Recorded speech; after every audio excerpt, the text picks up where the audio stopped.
They need to. What's up, guys? Welcome to the 5th episode of the Playmaker podcast. You got me and some special guests. We'll get into the intros here in a second.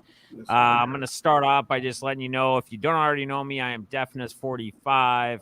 I've been here every week. I probably will be here just about every week we do this. I'm going to give you my playmaker to start this thing off, and my playmaker for this week is going to be DeJounte Murray for the San Antonio Spurs. Last 3 games, basically speaking, this past week. Last night, he dropped triple-double, 22 points, 10 rebounds, 10 assists. Friday night against Dallas, he was 15, 5, and 4. And then Wednesday night against Sacramento, he was 26, 6, and 7. This guy has been on the verge of triple-doubles numerous times. Not really just in this past week. He dropped the 1, but he's throughout the beginning of the season. So, dude is getting it done. JoeB, well, we'll just go the other way around. Nate, what's up, man? How you doing tonight, buddy? I'm good, buddy. I'm here. No, go ahead. Just wait. Nate, okay. Go ahead, man. I'll go. All right. So, everybody, my name is Nate.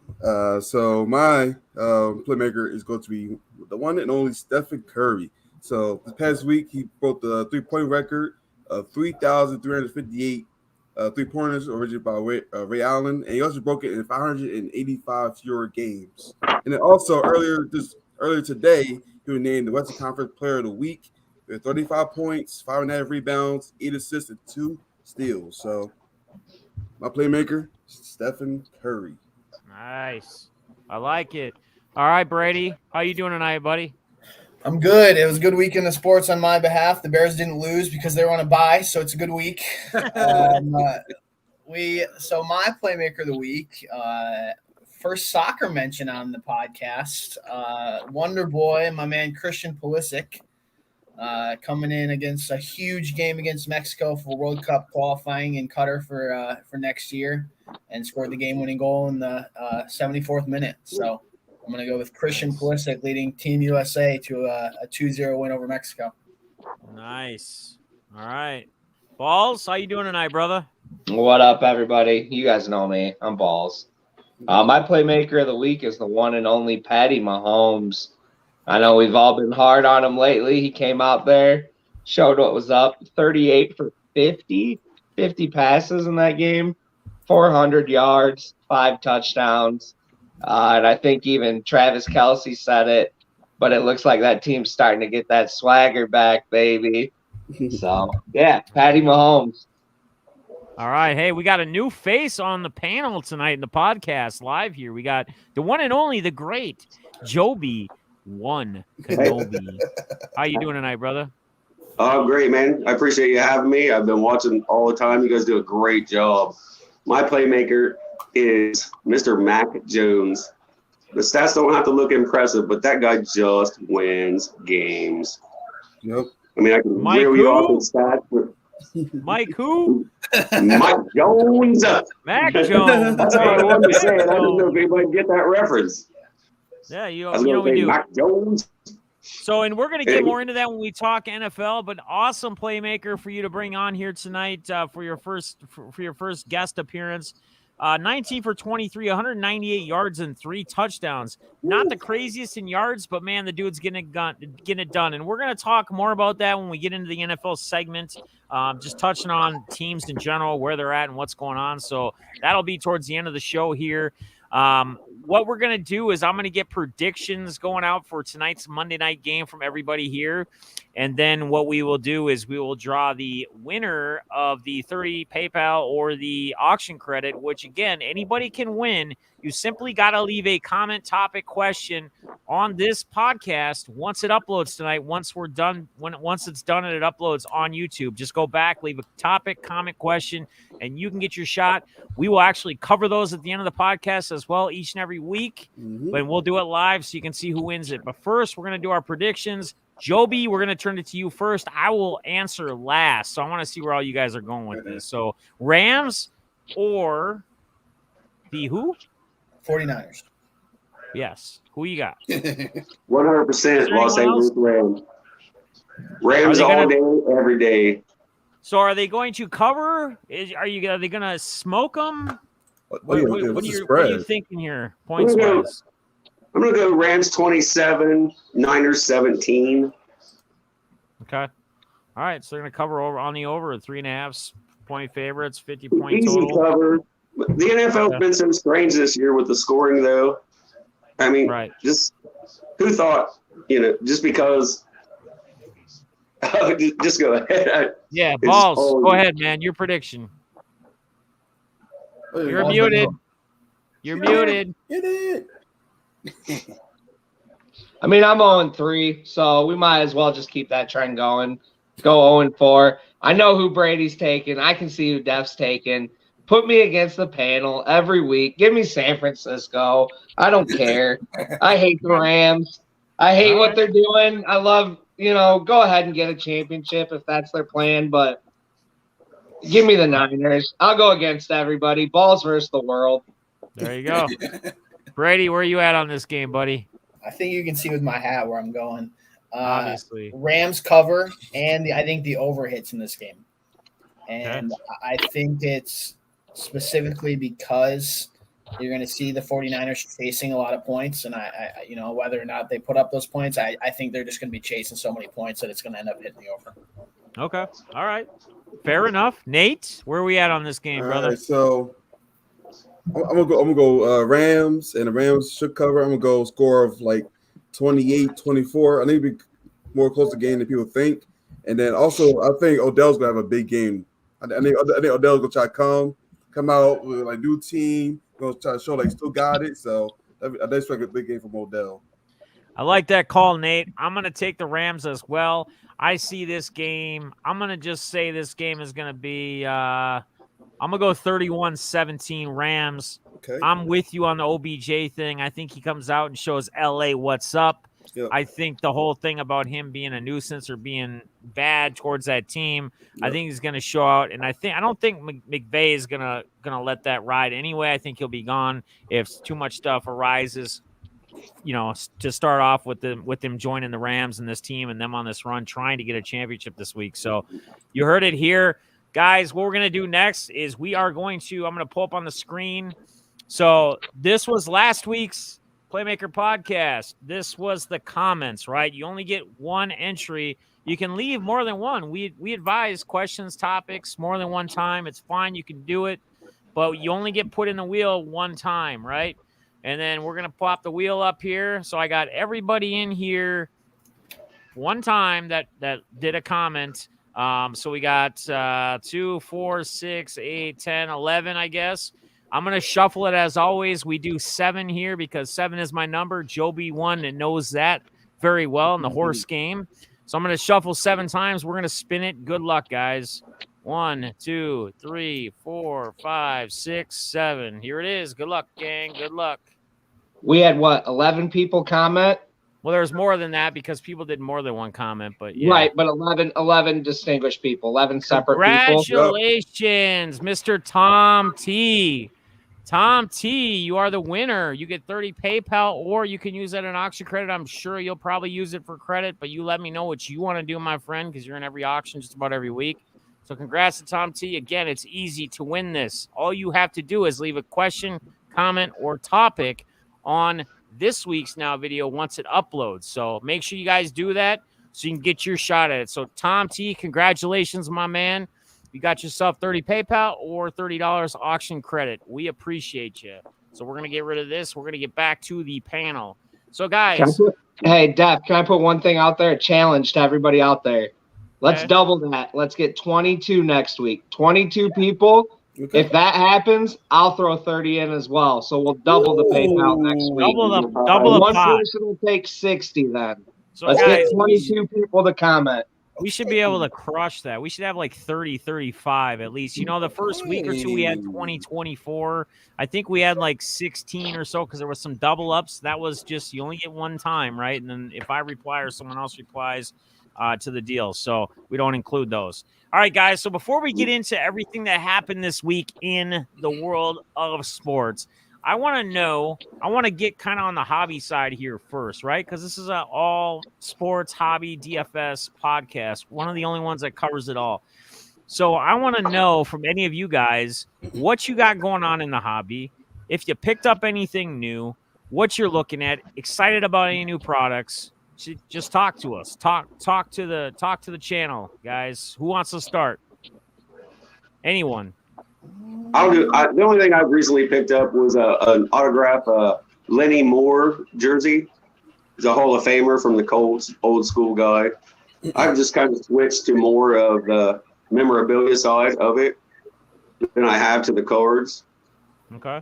You spoiled me when I got that Dominique from you, Def. It was just over. Oh, the for me. Dominique jersey, now, Wilkins. Yeah, now I'm just auto jerseys. There you go. That's all it takes. Sometimes it only takes one. Balls, Nate, Brady, anybody else got anything in the hobby world before we jump into sports?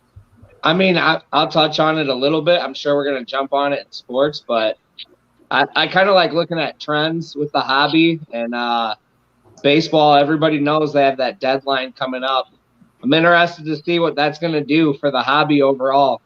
You know, does baseball see a decline, or, you know, does it become a buyer's market? What are we going to see? So I've kind of been watching baseball. You know, even Brady brought it up last week with the cards, seeing those drops. You know, I collect Justin Fields. I kind of took Brady's advice. I waited. The first week I bought a Justin Fields graffiti. It cost me, I think it was $50. I just snagged one this week for $10. Exactly. So wait up a little bit and you'll get those cards like you're looking for. Yep. Watch those trends right now in the hobby. Yeah, it's the hot new toy, right? So, Yep. you know, let's say Prism drops for any sport, baseball, basketball, football, whatever. And when you're looking at singles, right, because you can't afford to pay $2,000 for a hobby box and rip it, but you want to go after those guys you piece or you like.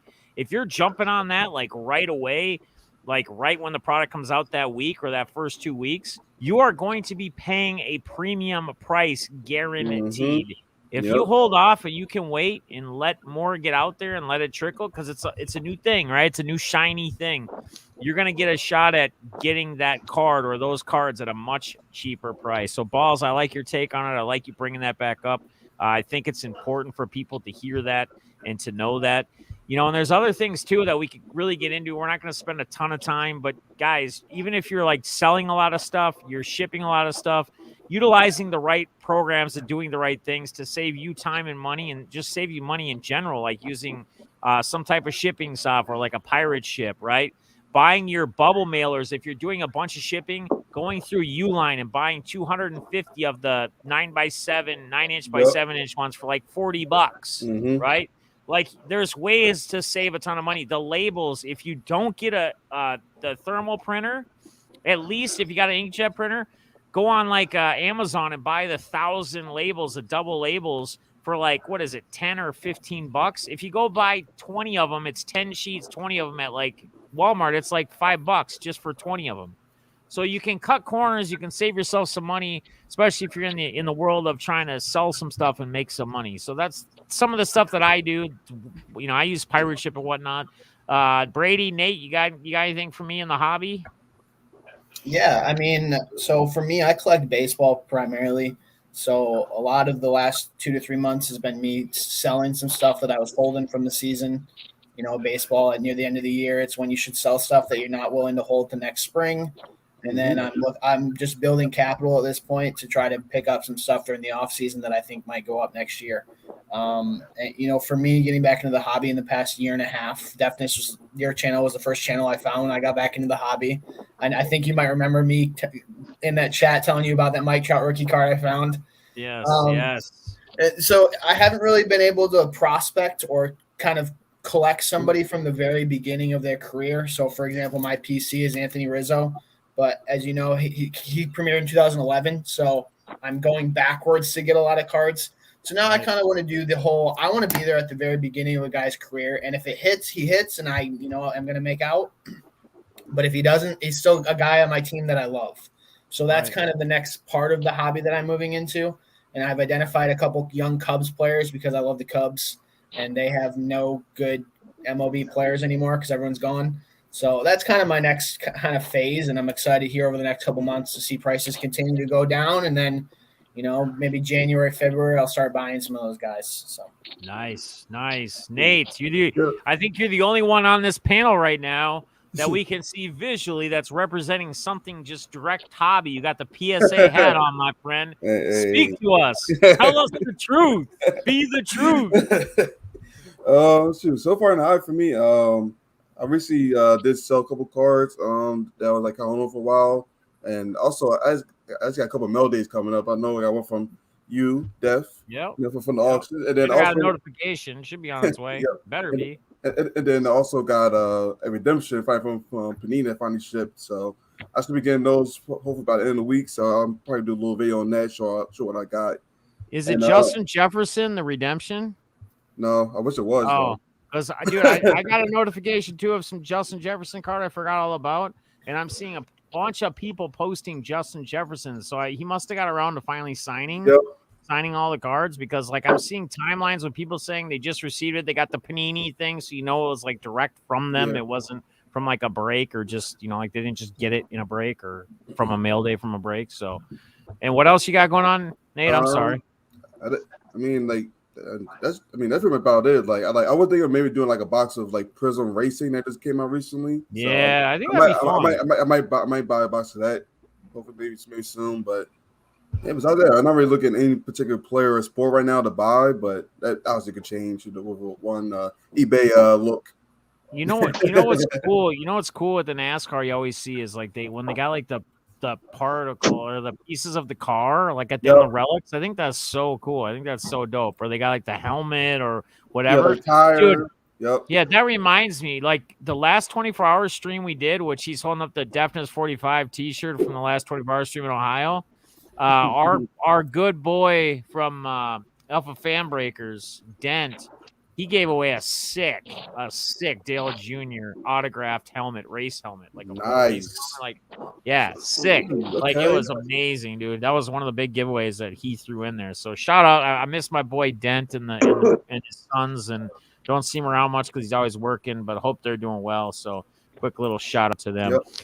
All right, so anybody else got anything for the hobby? Otherwise, we will continue to move on. Are we good? Yeah. Balls, I'm gonna use you for a minute. And if Joe B or anyone else has got something to fill in this, you guys can kind of take a breather. The rest of you for a minute. Anyone else wants to touch in? But we had another UFC event this past weekend, and we had one hell of a war between Max Holiday, and Yar Rodriguez or whatever. Yar, however you pronounce his name. Talk to me about it. Did you see it? I did, and man, Max Holloway, that fight was something else. I thought he was down 2 rounds. I know a lot of people had it 1-1 going into the third. Yeah. I had him personally down 2 rounds at the end of the second. And it's something, you watch these fighters. A lot of guys can go 3. But when you get into that 4th and 5th, I like to call it the deep waters. You get to see who the sharks are and who are the minnows. Yeah. And Max Holloway, I think, he's a shark, man. He will take guys out in that deep water and drown them. And for having that big of a layoff for Yara, I mean, man, that was impressive by him going a full. He was still emptying that tank at the end, still a full 25 minutes for his first fight. I think they said 2 years almost. Yeah. So that was impressive. It's a tough spot, man, right now in the UFC in a lot of weight classes. You've got, like I said, I think 170, the 2 best fighters are clearly above everybody is Usman and Colby Covington. Right. But we don't need to see that fight again. No. 155 is really open. We could see some stuff, open up again. We don't want to see Conor Poirier again. We've seen that. That's the same thing at that weight class, though. Volkanovski's beat him twice. And though both of them have kind of been controversial, he's won twice. Do they run that fight back? I think, yeah. And man, it's going to be another war. That fight will be another one that you have to tune in for, because Max Holloway he's a don't miss. If you guys haven't seen it, look up his last fight. He was on a three fight losing streak. And in his fight before this one this weekend, he was literally standing in the ring looking at Dana White, not focusing on the guy throwing punches at him. and was dodging the punches and returning and landing. Yeah. The guy is incredible. Fun to watch. Hawaiian bloodline. You got that, Hawaiian just toughness mentality. Just a striker, man. Everything you want. If you want to see two guys just standing and throwing hands, he's one of those guys you got to watch then. Yep. Yeah, I mean, it's going to be interesting. There's a lot that's going to probably take place, a lot of news in the MMA world, a lot of fights to kind of work through and see what's going to take place, what's going to happen. Shaw met and Diaz is not going to happen. It sounds like Diaz doesn't want to fight him. So where does he go? Who does he fight? I mean, there's a lot to digest. There's a lot we're going to find out probably in the next couple of weeks. So we'll talk more. We'll touch more into it. If you got anything else you want to throw in real quick on the UFC, otherwise we'll move on and touch back. Masvidal dropped off. Masvidal off 269. We'll see if they fill that fight. Right. Yeah. Yeah. That's interesting as well. That's interesting news. We'll kind of see what comes of that, I guess you will. So Brady, I'm going to slide it over to you next, and anyone else that wants to add anything in can as well. This is going to be kind of your baby for tonight. Talk to us. Your playmaker was a soccer stud. A lot of us probably aren't too big on the soccer side of stuff, but talk to us a little bit. Let's let the people know that we do touch on all sports, and we are going to touch on a little soccer tonight. So what do you got for me, man? Well, it's big time for U.S. men's national team. Qualifying for the World Cup's happening right now. It's been going on since a couple months ago. For qualifying, they do windows. For example, the U.S. will play 3 games within like a week and a half, and then they'll go a couple months off without playing again. So this is the third window so far, and the U.S. played Mexico on Friday night, which was Mexico was number 1 in the standings for World Cup qualifying, and USA was number 2. And it was a huge game. Obviously, the winner would move into the first place and probably almost secure their spot in the World Cup for next year. And I know my playmaker of this week was Christian Pulisic. Mm-hmm. In the last window, he kind of got hurt, so he's been battling injuries, and that's why he didn't start this game. He came on in the 69th minute, and 5 minutes later, his first touch on the pitch was a header to put the U.S. men's team up 1-0 over Mexico. Weston McKennie scored, about 10 minutes later to put it away 2-0, and United States men's national team is now first in standings for qualifying. So they're in a really good position. They are halfway through qualifying for the 2022 games, which means they have, I believe, 8 games left. It's either 7 or 8 games left. Their other game is tomorrow night against Jamaica, so they have to travel down to Jamaica and play there. But it's just a huge time for U.S. men's soccer. Go ahead. So Brady, how long has it been since a U.S. men's soccer team has been like up there as like a top team, a contender team, if you will? Yeah. Well, I mean, the U.S. men's national team had the big debacle of not even making the World Cup qualifying in 2018. Right. And that before that, that Landon Donovan and some of those guys I'm sure you've heard of. The team, it was decent. I know they got out of the group stage in a World Cup. Maybe it was 2006 or 2010 or something like that. But it's been a while since there's been this much kind of excitement around this team. And this is a team that's average age is 23 and a half years old.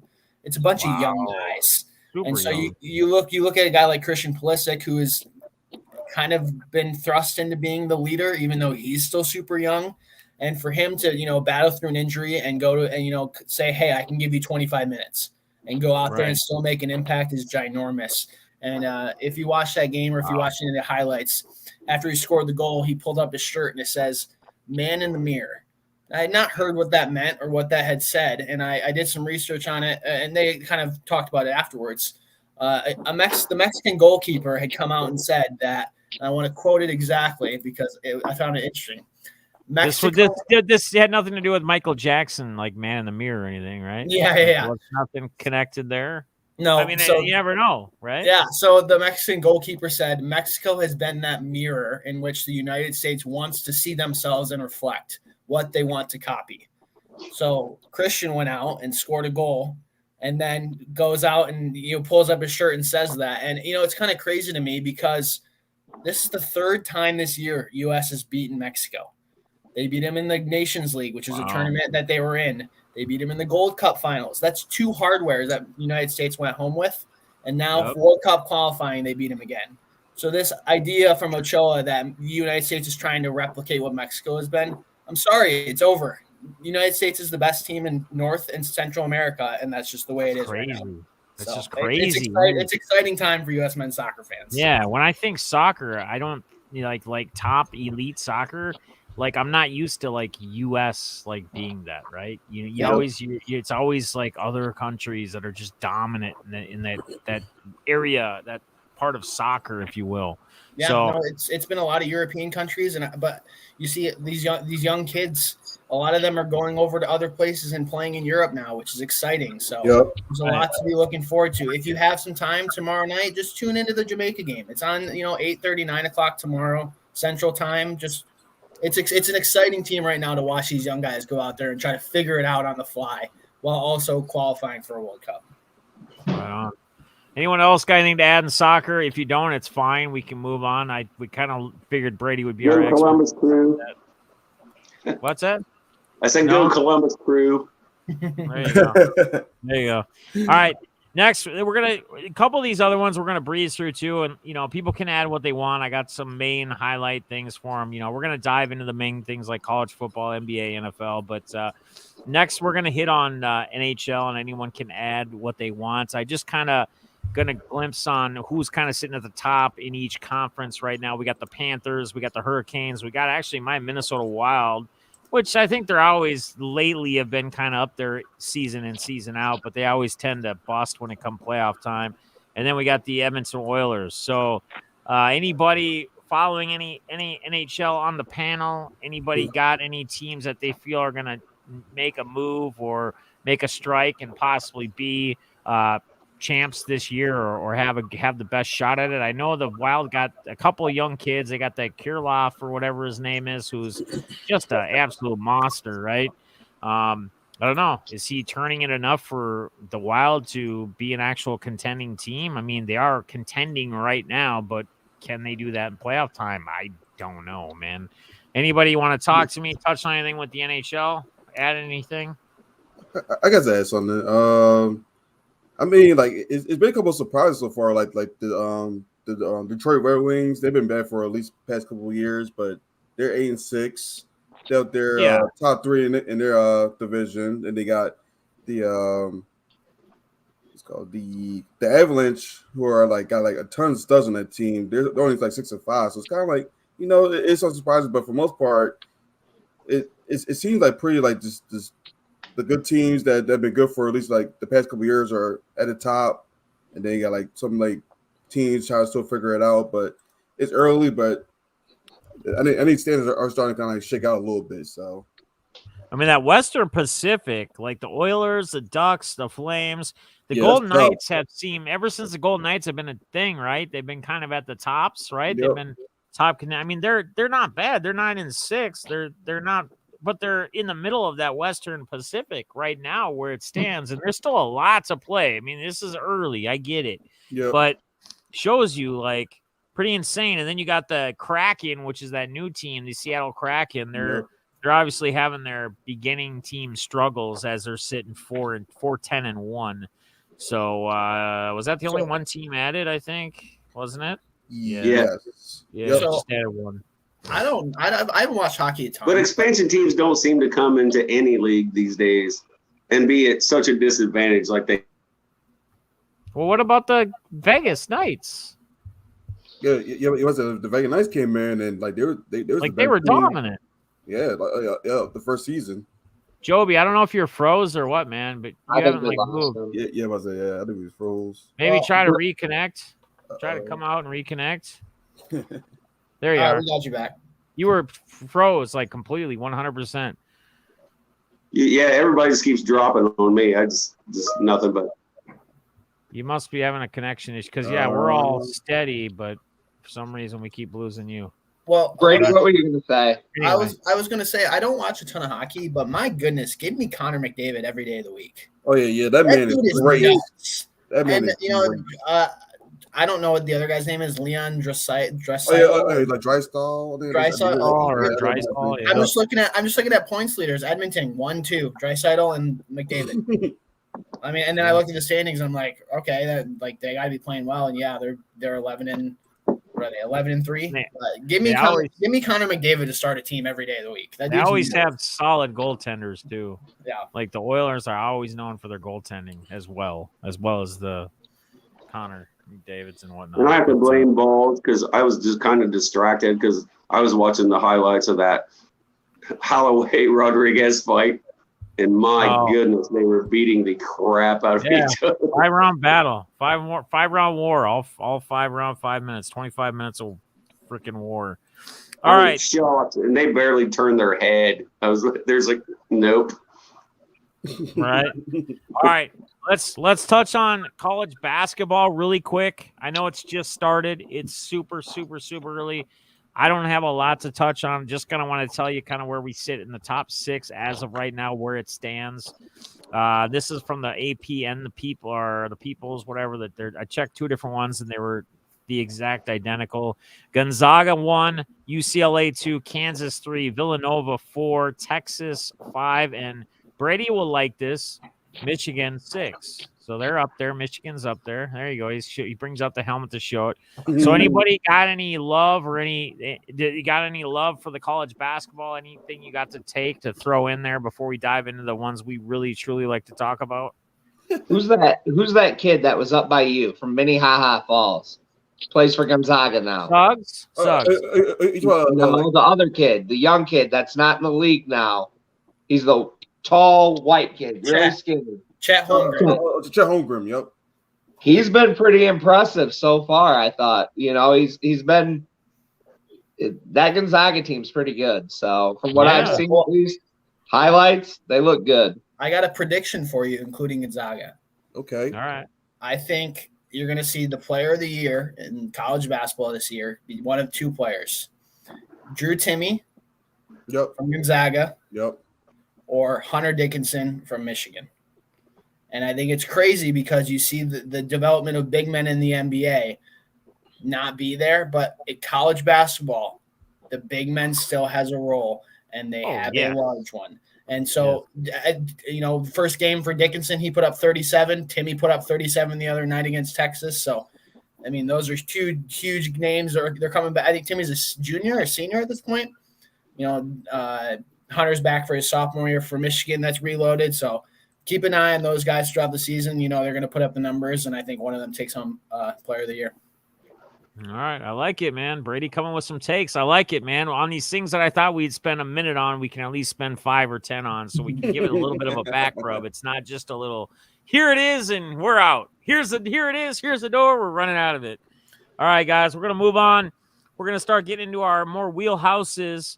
I'm going to start with college football. I'm going to drop some upsets for you guys as we do every week, right? And then you guys can touch on them. You can throw in whatever games you want to, players, things you saw from this past Saturday, this weekend of college football.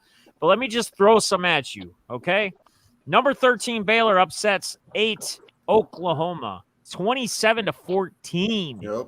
Unranked Mississippi State beats 17-ranked Auburn, 43-34. 15 Ole Miss upsets Texas A&M, 11 Texas A&M, 29-19. 12 Wake Forest upsets 16 North Carolina State, 45-42. So there was a lot of other games, a lot of ranked games, but the ranked games came out the way they should have according to ranks, if they were ranked, where they're supposed to be. I don't know. Looking at all of the games, I didn't really know if I saw anything else that really stood out that wasn't what it should have been. Some of these games, a couple of these ranked teams that did win playing some unranked teams, it was like a 3 or 6 or really close game. It wasn't blowouts, if you will, but there were blowouts as well. So anybody got anything from this weekend from the college football side of things? Brady, we'll start with you, and then JoeB, if you want to go, or whoever after that, go for it. Yeah, so this week I think you saw some stuff like Daphne's already discussed and kind of down in the rankings, but at the top, it was pretty consistent. And I think this upcoming week is, since we're not going to be talking until next Monday, this upcoming week is ginormous for the college football playoff. You have, I think the playoff, I think the rankings that are going to come out tomorrow night are going to be jumbled a little bit. I think you see Michigan and Michigan State jump Cincinnati. I think that's a very realistic chance considering Cincinnati played very poorly again against a very bad team. And you had Michigan go on the road in Penn State and win. And you had Michigan State taking care of Maryland. And the other thing is Michigan State and Ohio State play next week, and I'm sure the playoff committee wants to dub that up as a possible chance of having a playoff spot. So I think you're going to see Georgia 1, Bama 2, Oregon 3, Ohio State 4, Michigan 5, Michigan State 6, Cincinnati 7. So that game of Michigan State, Ohio State's ginormous. Ohio State is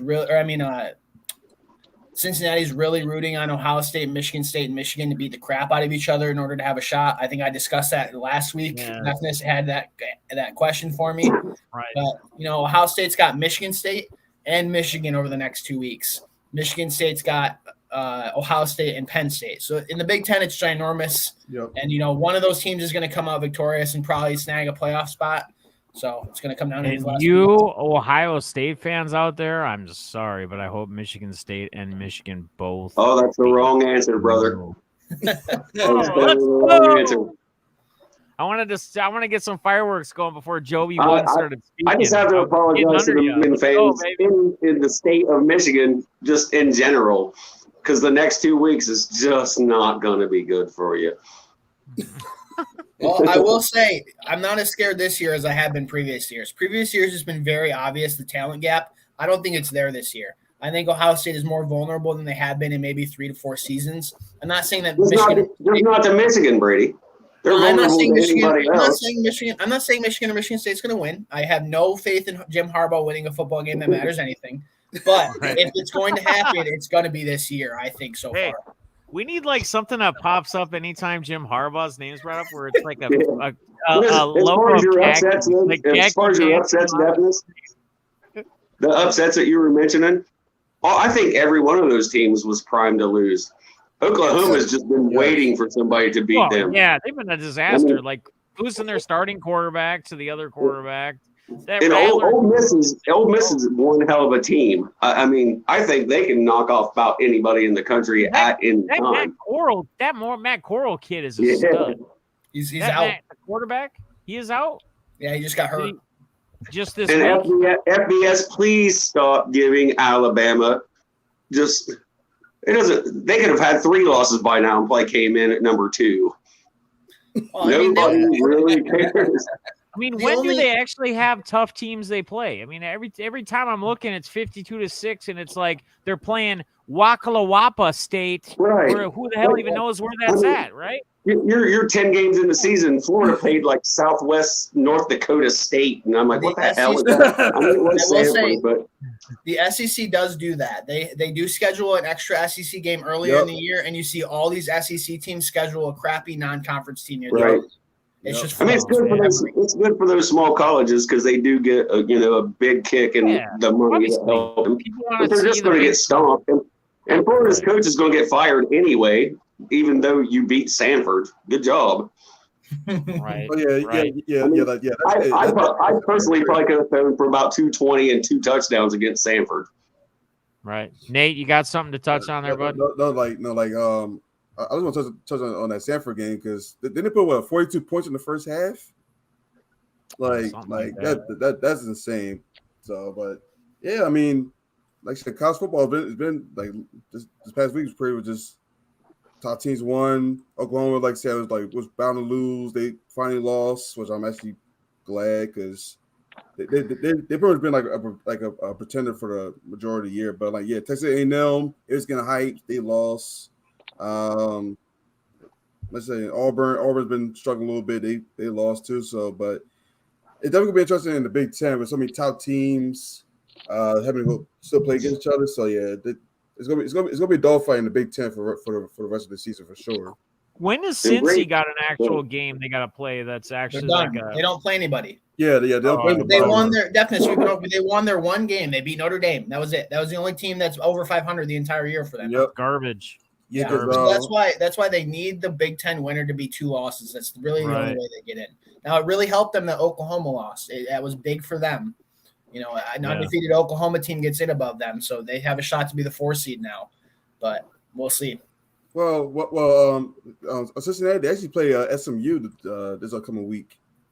Is that a real football team? I don't know. I mean, are they a real football team this year? Apparently they're in too, so they're I guess somewhat decent, but yeah, I mean, I think they might. Are they ranked, or they were ranked at some point? I think they were ranked. Apparently they're not. You know, they're 8-2. But is that fair to the smaller conference teams? I mean, you know, they rank them that high. They know they're not going to play anybody, and then when they don't, but they still win. Oh, well, you don't play anybody. Well, then why did you rank us so high to start with? Just to crush us at the end? I mean, we've done our part. We went undefeated. And they're like, oh, well, you know, Alabama's lost 2 games, but, you know, everybody wants to see them. Right. All right. Anybody else got anything to add to college football? What happened? 14-0. Fumble return for a touchdown for the 49ers. Uh-oh. Why are you wearing a Rams hat? You're like, yeah. Well, I'm rooting for my fantasy team too, so I have split needs tonight. I got you. Hey, I got some lag. Thanks for spoiling that for me. Well, it's still 7-0 on mine. At least the second half will be fun and enjoyable to watch because they'll come back and win it in the second half. All right. Anything else for college football? Otherwise, we're going to move on. We'll slide on into the NBA. We always leave the NFL for last, as always. Tom T, good evening to you. You won tonight the comment, question, topic. So congratulations to you, my buddy, which we already did earlier. So let's slide on in. Let's slide on into the NBA DMs, if you will. All right. So here we go. I'm going to just touch on top teams, kind of where they're sitting right now, where their records are. A couple teams that I highlighted as probably not the greatest starts that we maybe thought would have started off a little bit better. And then you guys dive into whatever you want to touch on with whatever teams, players, etc. So we had 2 NBA playmakers this week. So NBA obviously starting to kind of move on in, and we're starting to get some little bit better performances, more notable players doing notable things. But we got a couple of Wizards 9-3, which is somewhat of a surprise. Bradley Beal has not been – he's been kind of in and out since the season started, right? You have Russell Westbrook gone from the Wizards, which he's in LA now, destroying that team, as we've touched on in previous weeks. We got the Brooklyn Nets 10-4. We got our Bulls we touched on. We talk about every week that we feel are going to be a very strong team that are going to probably be somewhere deep in, at least into the playoffs, 9-4.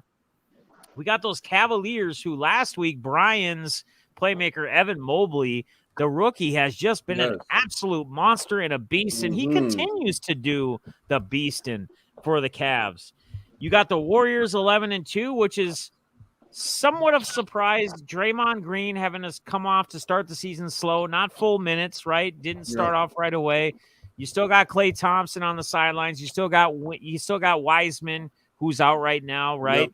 They're sitting at 11-2. You got the Suns 9-3, the Nuggets 9-4, Mavs 8-4, and Luka has really, until last night, Luka has not been Luka this season. You guys can correct me if I'm wrong, but Luka's not been Luka. He has not been putting up the numbers or the stat lines that he normally is doing or he's capable of doing.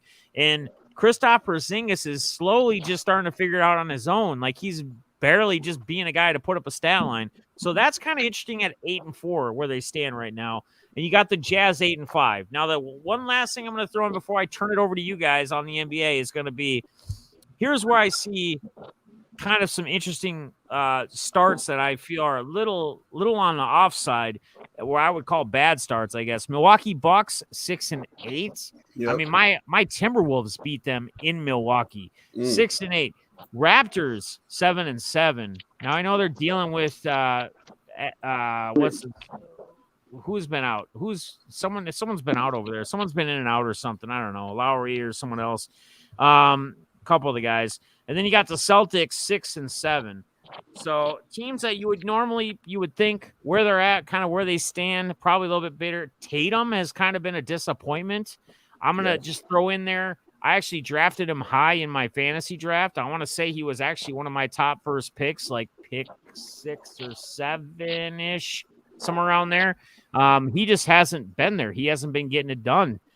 He's been not good. They talked about it the other night on the NBA pregame. So talk to me, guys. Where do you guys see these teams? Anybody a surprise? Not a surprise? JoeB1, we'll start with you, buddy. Where do you see in this? The Cavs are just a complete surprise to me. But and the Wizards, because as we spoke earlier, and once again I must be crashing. You're good. You're with us. Okay. You're the with Wizards, us. Montez Harrell. I mean, that guy's playing just off the chain. Yeah. He seems to do that no matter where he goes, and right? The Warriors are number 1. Yep. The Bulls Warriors are going got to be the best record right now, followed by the Nets, and then you got a bunch 9-3, 9-4. I believe I said to you, earlier when we were talking about I think you asked about MVPs or something. Just the Nuggets actually play defense, and it seems to be kind of a lost art. And not that I'm a huge Nuggets fan or anything, but where did Chauncey Billups? Didn't Chauncey Billups join one of the teams this year to Yeah, help improve the defense?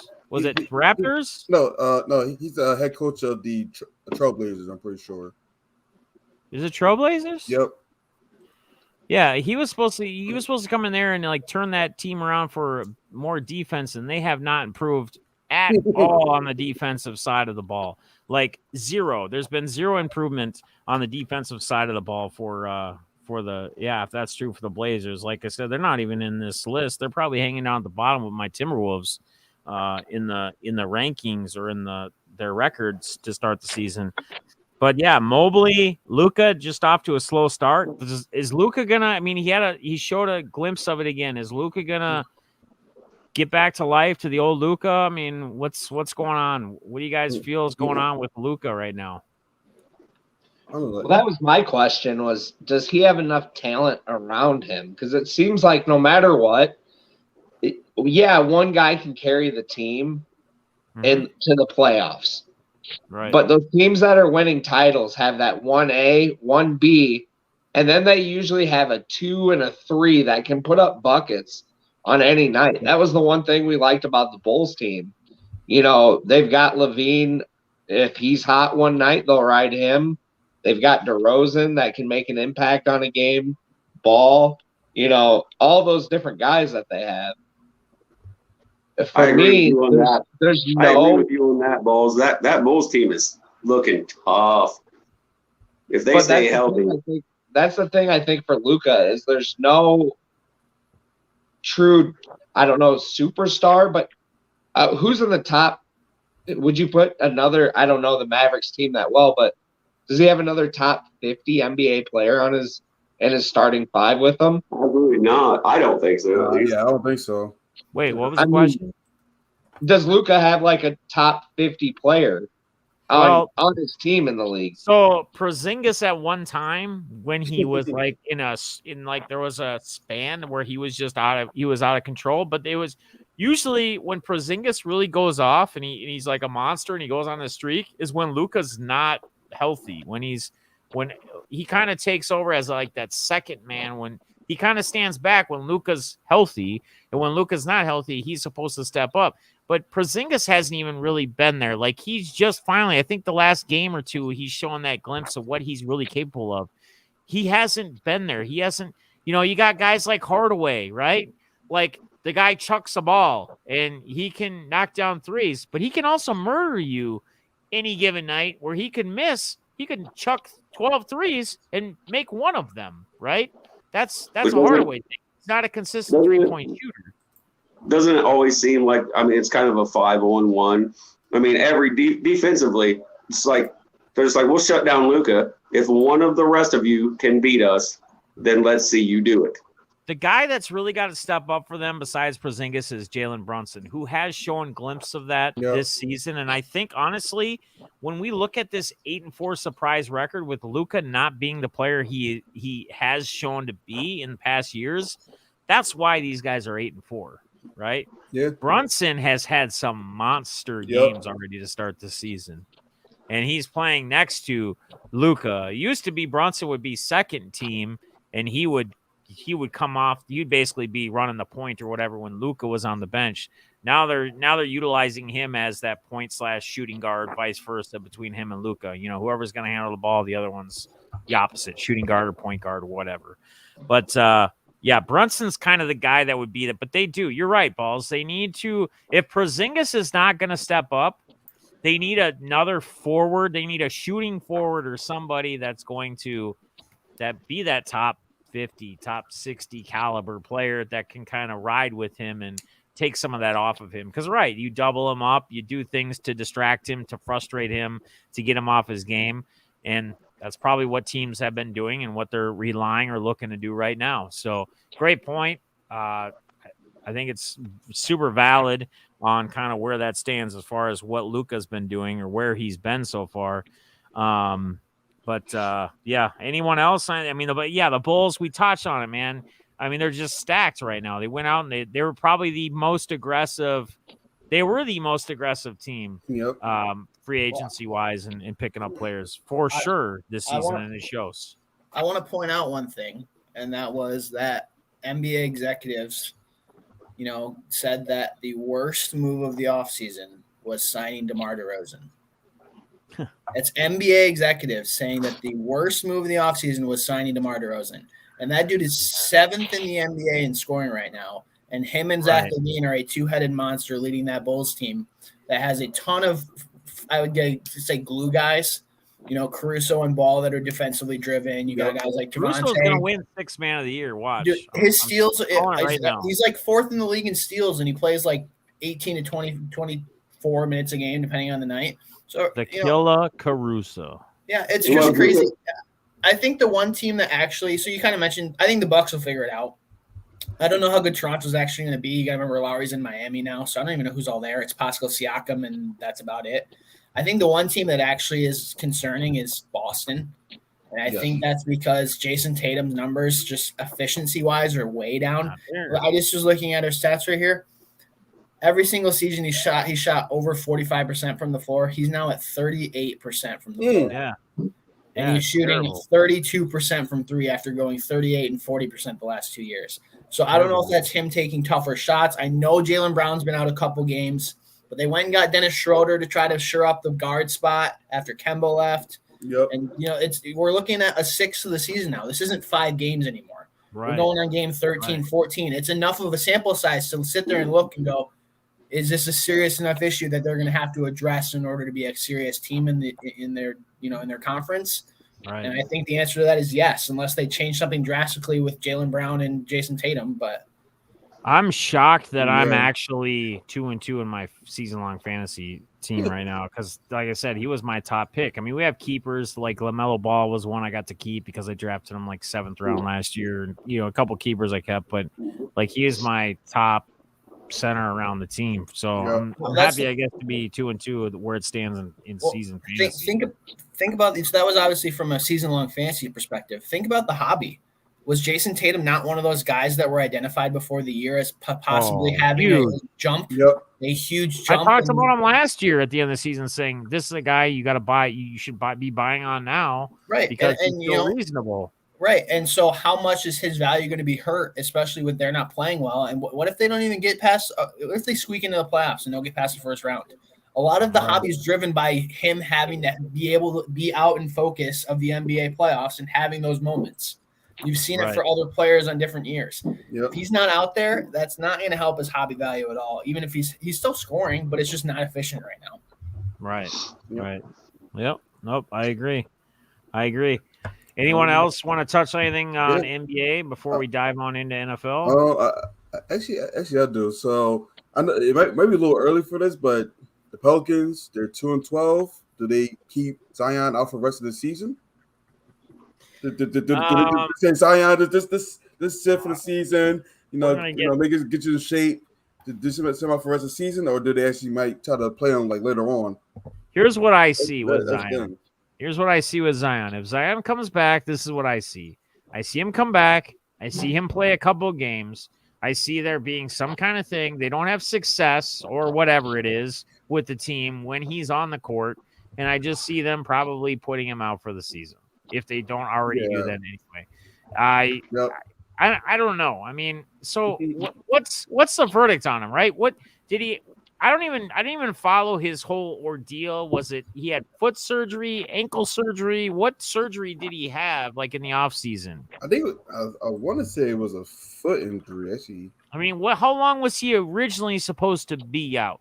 I guess would be the big question when this all happened at the start of this. Because if they were saying like 4 weeks and he had this in the off season and we're a couple weeks into the NBA season now and we're still nowhere and that this surgery was in the off season, I would say there's a good shot that they're probably just sitting on him. From what I'm just reading an article here, and it says that his injury is taking an awful long time to heal, and that he's not even remotely close to game shape. So how long he was supposed to be out? From what I understand, it was supposed to be like, hey, you're gonna miss it. You're gonna be late to the season, is what I kind of recall. I don't remember it being super extended, like halfway through the season, 3/4 of the way through the season. But for them to come out publicly and say that he's not even close makes me think it's going to be a lot longer than they originally anticipated. But I can't find anything specifically. So this then makes me wonder, as we talk about his size, and his size may be an issue, which we're finding out.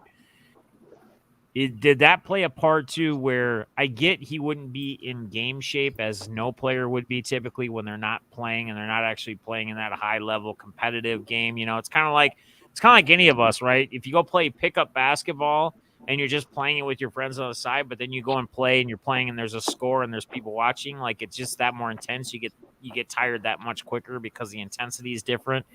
But I mean, coming into the season, how much weight did he put in? How much weight did he put on here while he had this surgery?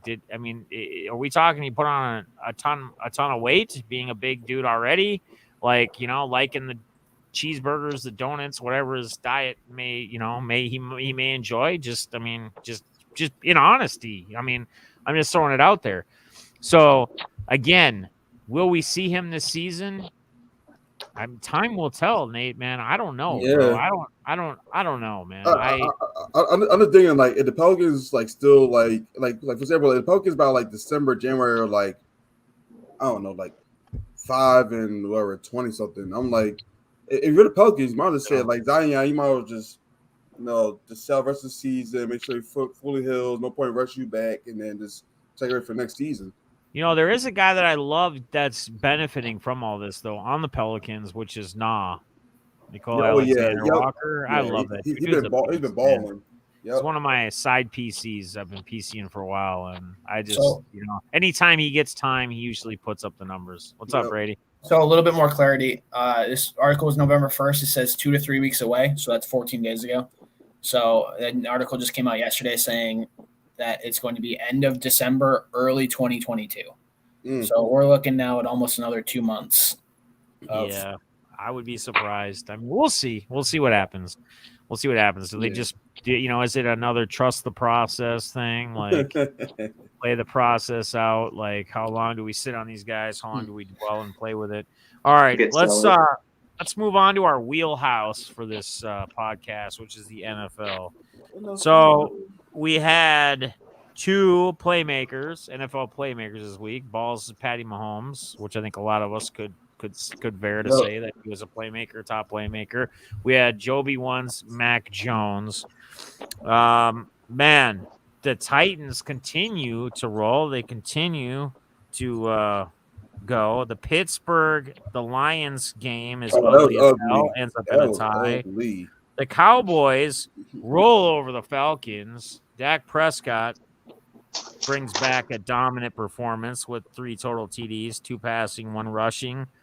Packs get an ugly win over the Seahawks in Green Bay, but move them to 8-2. Tampa Bay what happened to them, huh?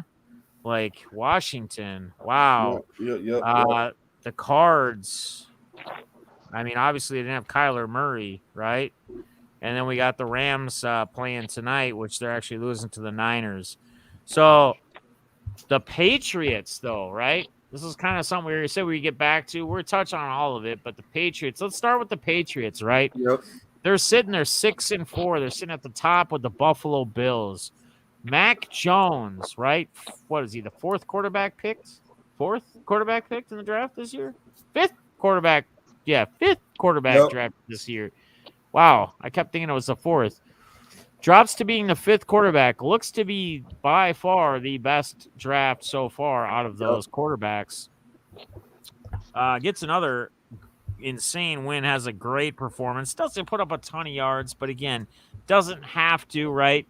Hunter Henry has been end zone favorite of his. I talk about that every Sunday morning when the Pats are playing. I say you can plug Hunter Henry in. He's gonna get in the end zone. He's gonna pay dirt, and it happens twice this week.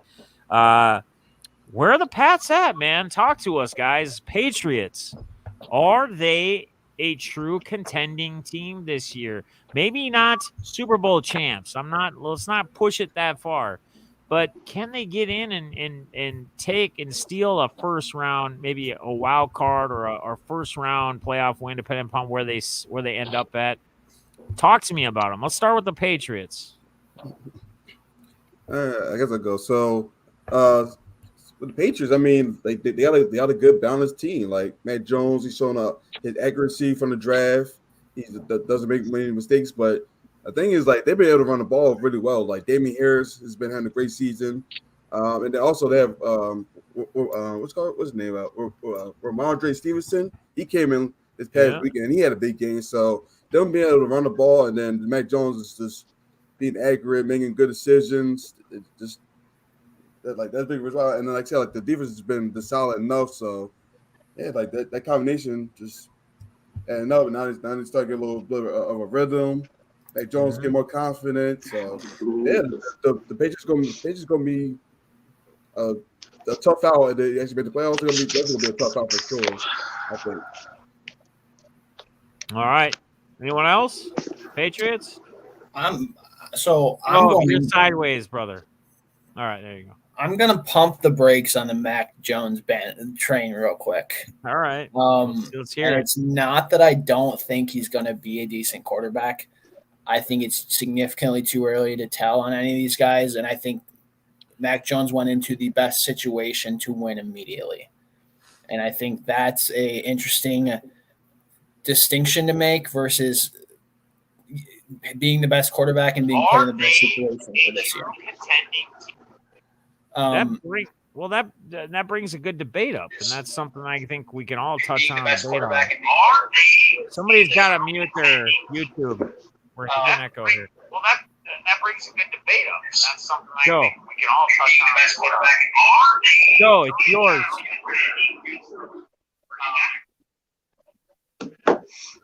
I think you can mute him, Def.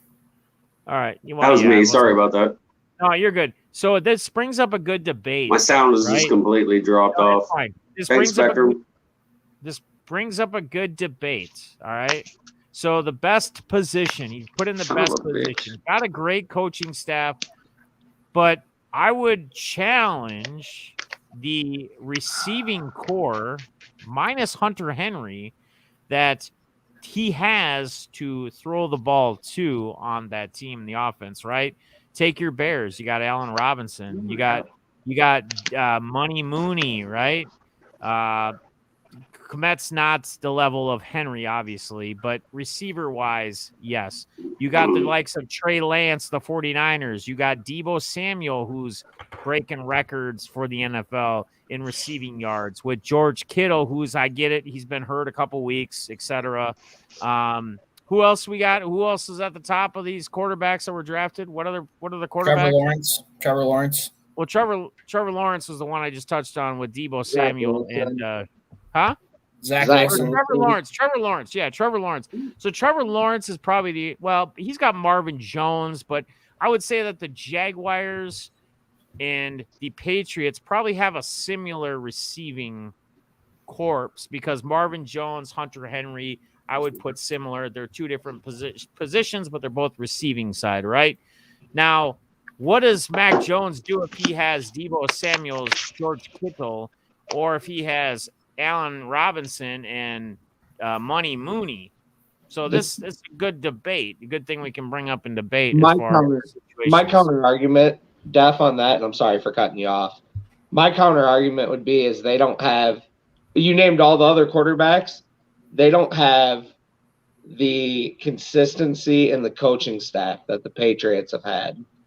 The continuity that the Patriots have had between Bill Belichick, Josh McDaniel, that can't be undersold at all. They brought a quarterback into the system, and yeah, he's really helped progress.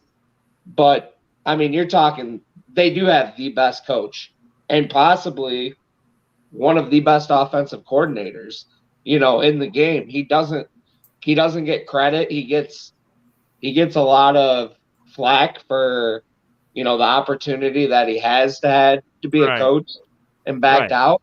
Right. But that team, they've got something there, and that continuity, I think, is harder, for teams to find. And like you said, he does not have the receivers that Justin Fields has. No. Or Trevor or Trey Lance. But Trey Lance isn't even playing. But at the same time, he played a week or two. I would still argue though that they don't have the coaches that are preparing the game plans. I don't think Matt Nagy puts Justin Fields in the best position to win. Yeah, no, I think agree. That coaching staff is doing it with Mac, and Mac is definitely expanding on his potential. I agree. Coaching staff, I 100% agree, to prepare you. But if you also have to have talent around you to be successful as well as the coaching. Like you can't go.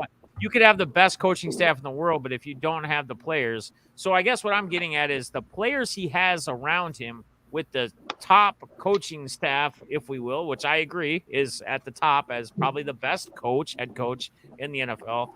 But it doesn't matter if you got guys that are dropping balls, which they're not dropping the balls. But again, is that a lot to credit to him and how accurate he is and how well he throws a football? You got a guy like Jacoby Myers who's putting up big yards, but he finds the end zone for the first time this past weekend.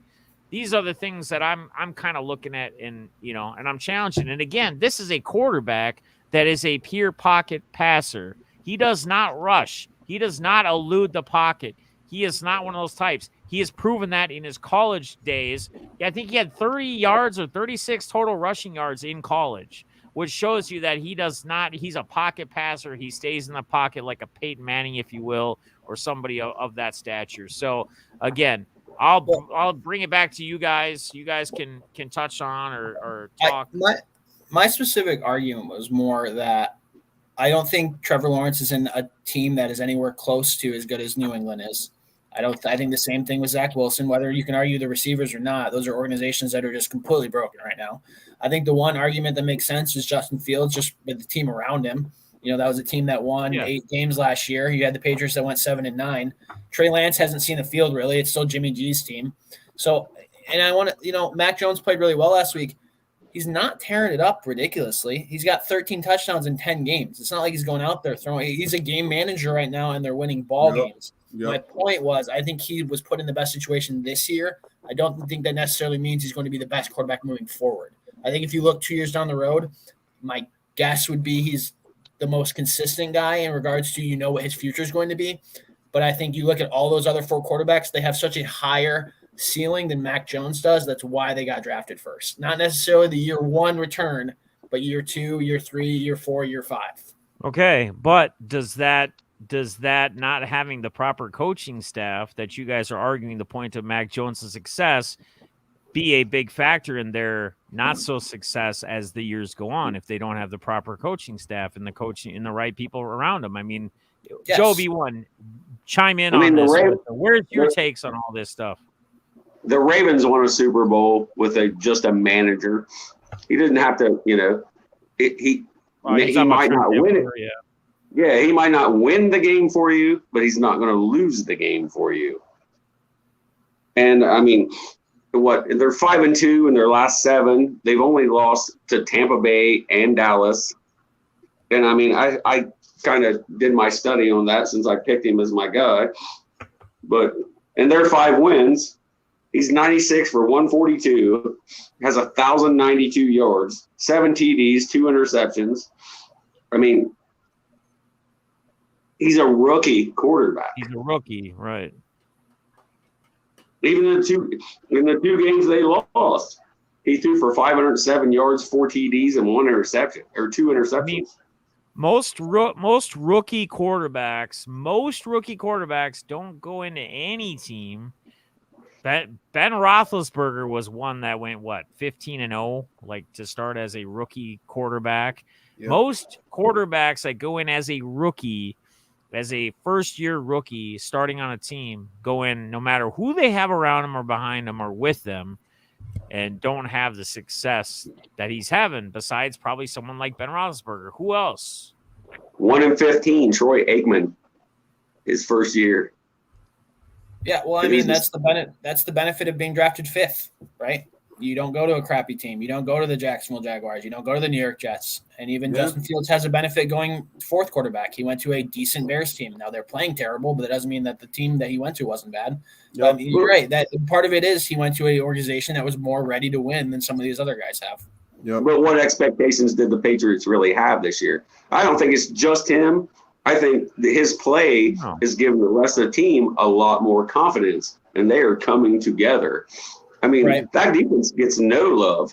And, I mean, Well, Cam Newton wasn't very good last year, and that defense carried him to 7-9, and they had a shot near the end of the year. So that's true. But just quickly, can we just give a shout out to Cam Newton? Whether you like him as a player, don't like him as a player, it was cool to see him back in a Carolina uniform scoring some touchdowns. No, and I'll give him the love, but please let's not compare Cam Newton's like not being good in the Panthers having a decent record to Mac Jones in their record right now, because Mac Jones is not throwing 15 interceptions and doing some stupid crap. No, but Kyler Murray starts that game, it's a whole different game.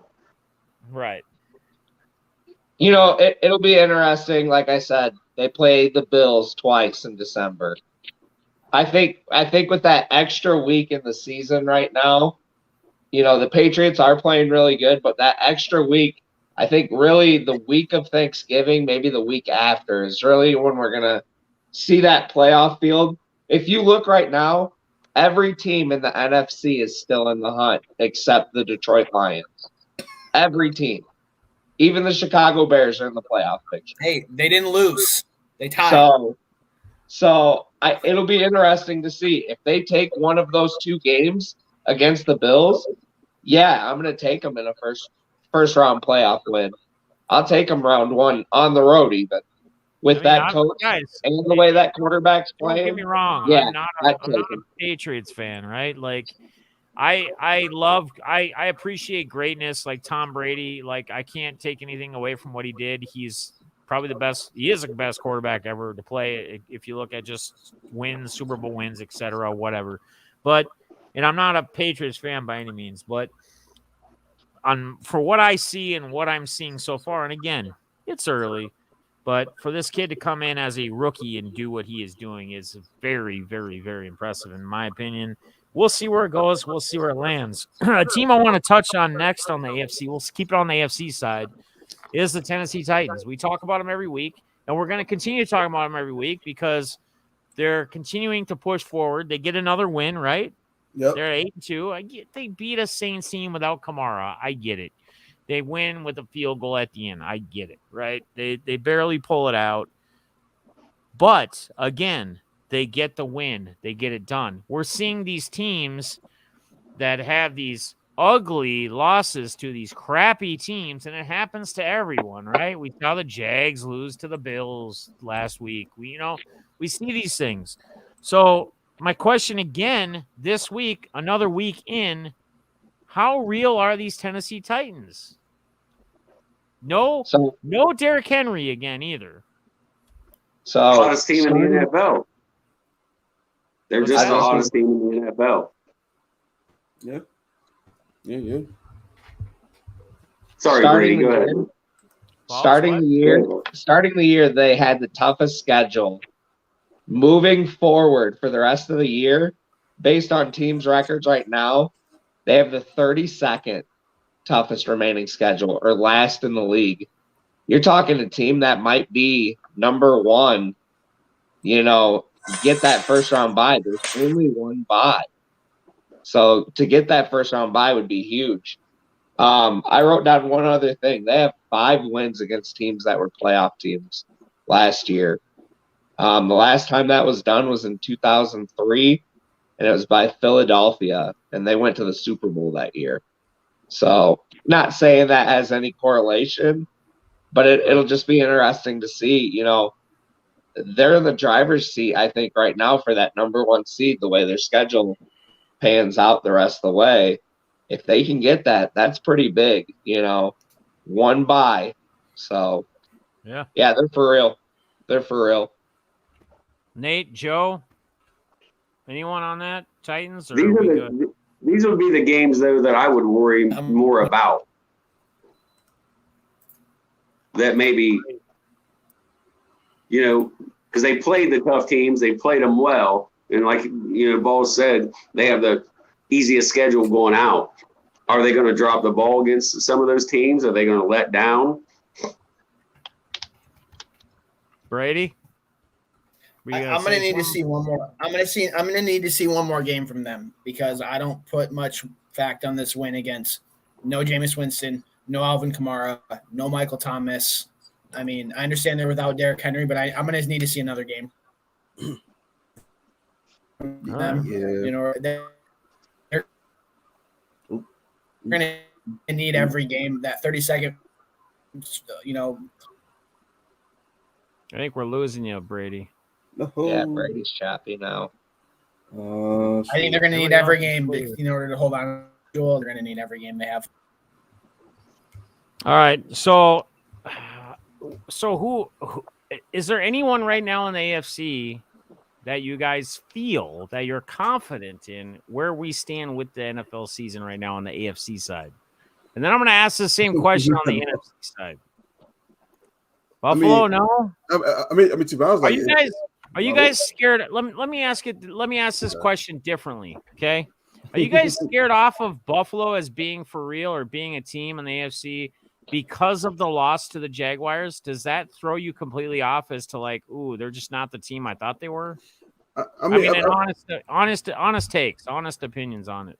I honestly no. I mean, like you said, those type of games happen. Like either like you're like the Bills might not even come out with like enough juice, or Jaguars like we're playing an elite team. Let's come out. Let's show them like we're not like a walkover kind of team. So like those like not just games, or maybe like game like you might lose like to a ball to like bad team. Those happen, but like those, yeah. If I said that really didn't deter me. It's that like the AFC is so wide open. Like you got the Titans, you got the Bills. Still got the Chiefs. Could still make a run. Patriots maybe can make a run. So I'm like, you still got so many different teams that really hasn't shown like they're a little like the alpha team, like the best team, like distinctly in the AFC. So it's definitely wide open. So that could be interesting to see like what happens for like the rest of the season and into the playoffs. See like who can like maybe show like they're the best team in the AFC. But it's gonna be fun to see though. It's gonna be fun. It's gonna be fun to see. All right. Anyone else? Yeah. Go ahead, Joe. I feel like since the bye week, since they've came back, I mean, they've kind of played like what you would kind of consider a cupcake schedule. I mean, they're not playing anybody. And I think that they think that we're the Bills and they're going into that game. And, those teams are like, look, we're going to give you what we got. And I just don't think they're really showing up for it. It just seems like that bye week has just thrown them. And I think they need to be slapped in the face with like a top-notch contender team to kind of straighten them out a little bit. Okay, you need to show up. Yeah, like you need to show up or you're going to get I think they just think they think that we show up, we win. Well, I mean, you got beat by the Jags. All right, so NFC side, right? We got the Packers up there. We got the Cards 8-2. We got the Cowboys 7-2. Anybody stand out Anybody stand out for you guys that you feel are a strong the top contender on the NFC side of the NFL? Well, I did write down something, and I've got to give you props for it. I've been hearing it a long time. Maybe not that it stands out, but this player is so vital to his team. Antonio Brown is missing in Tampa Bay. A little bit of a stat. Back-to-back losses. They are 5-0 with Antonio Brown in the lineup and 1-3 without him. Tom Brady brought him there for a reason. And that team, they Vita Vea, I didn't see the injury news if that came out. But if they lose him, Vita Vea is a name on the defensive line that is so you get to hear about him in the big games, but that man wrecks games for teams. And if they lose him, that's going to be tough. The team that I look at kind of is Dallas. That defense is pretty good. I don't know if I'd take them. There's not really a clear cut. If you got to take a QB, I'm taking the QB. I'm taking Brady. Hang on. But you got to dive into that defense, right? The defense gets so much credit because of all these interceptions that they have. But on top of all these interceptions that Dallas has, they're giving up some of the most yards in the NFL. Well, and that was going to be one of my points. Diggs is ultra aggressive. It's paying off for him sometimes. But the double move, baby, is burning them. Right, that's kind of what they keep throwing out there, and that's what they say, and it's true. It's what happens. They're great. The numbers show, takeaways, interceptions, etc. Perfect. But you also got to look at how much yardage and how much they're actually giving up on the defensive side of the ball as well. But no, they're great overall. I mean, what I was going to pair with that is the defense is opportunistic. Their special teams, they blocked another punt. That's their third blocked punt this year. Their special teams is pretty damn good too. So if they take advantage of stuff like that, those few things here and there turn ball games. I think Dallas is going to be one of those top teams at the end that'll kind of separate as well. Green Bay, did they lose something losing Aaron Jones now? He's only out 1 to 2 weeks. Dylan's a beast. They've talked about that, like how Green Bay, like there was a talk about is Green Bay got the best 1-2 running back punch, and like my take is like I think Cook Madison, Madison just doesn't get the touches enough, but when he goes in, he runs for 160 yards and scores a touchdown or two. But Dylan is they can just pound the ball, right? That guy, nobody's going to tackle that dude like head on. He's going to drag somebody a yard or two. So if they're on the goal line or they're on the 1 yard line, you hand it off to Dylan. It's got to be 2 or 3 defenders that hit him at the same time. Otherwise, he's just going to push himself forward across the goal line. So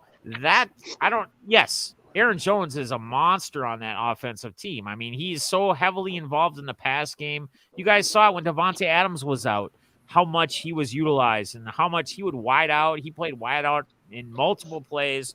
I get it.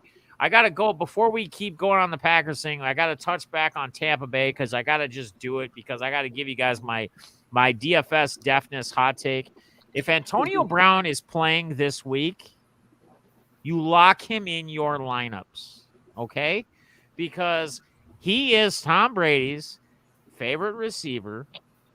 He has gotten thrown the ball more than any other receiver on Tampa Bay since he has joined Tampa Bay.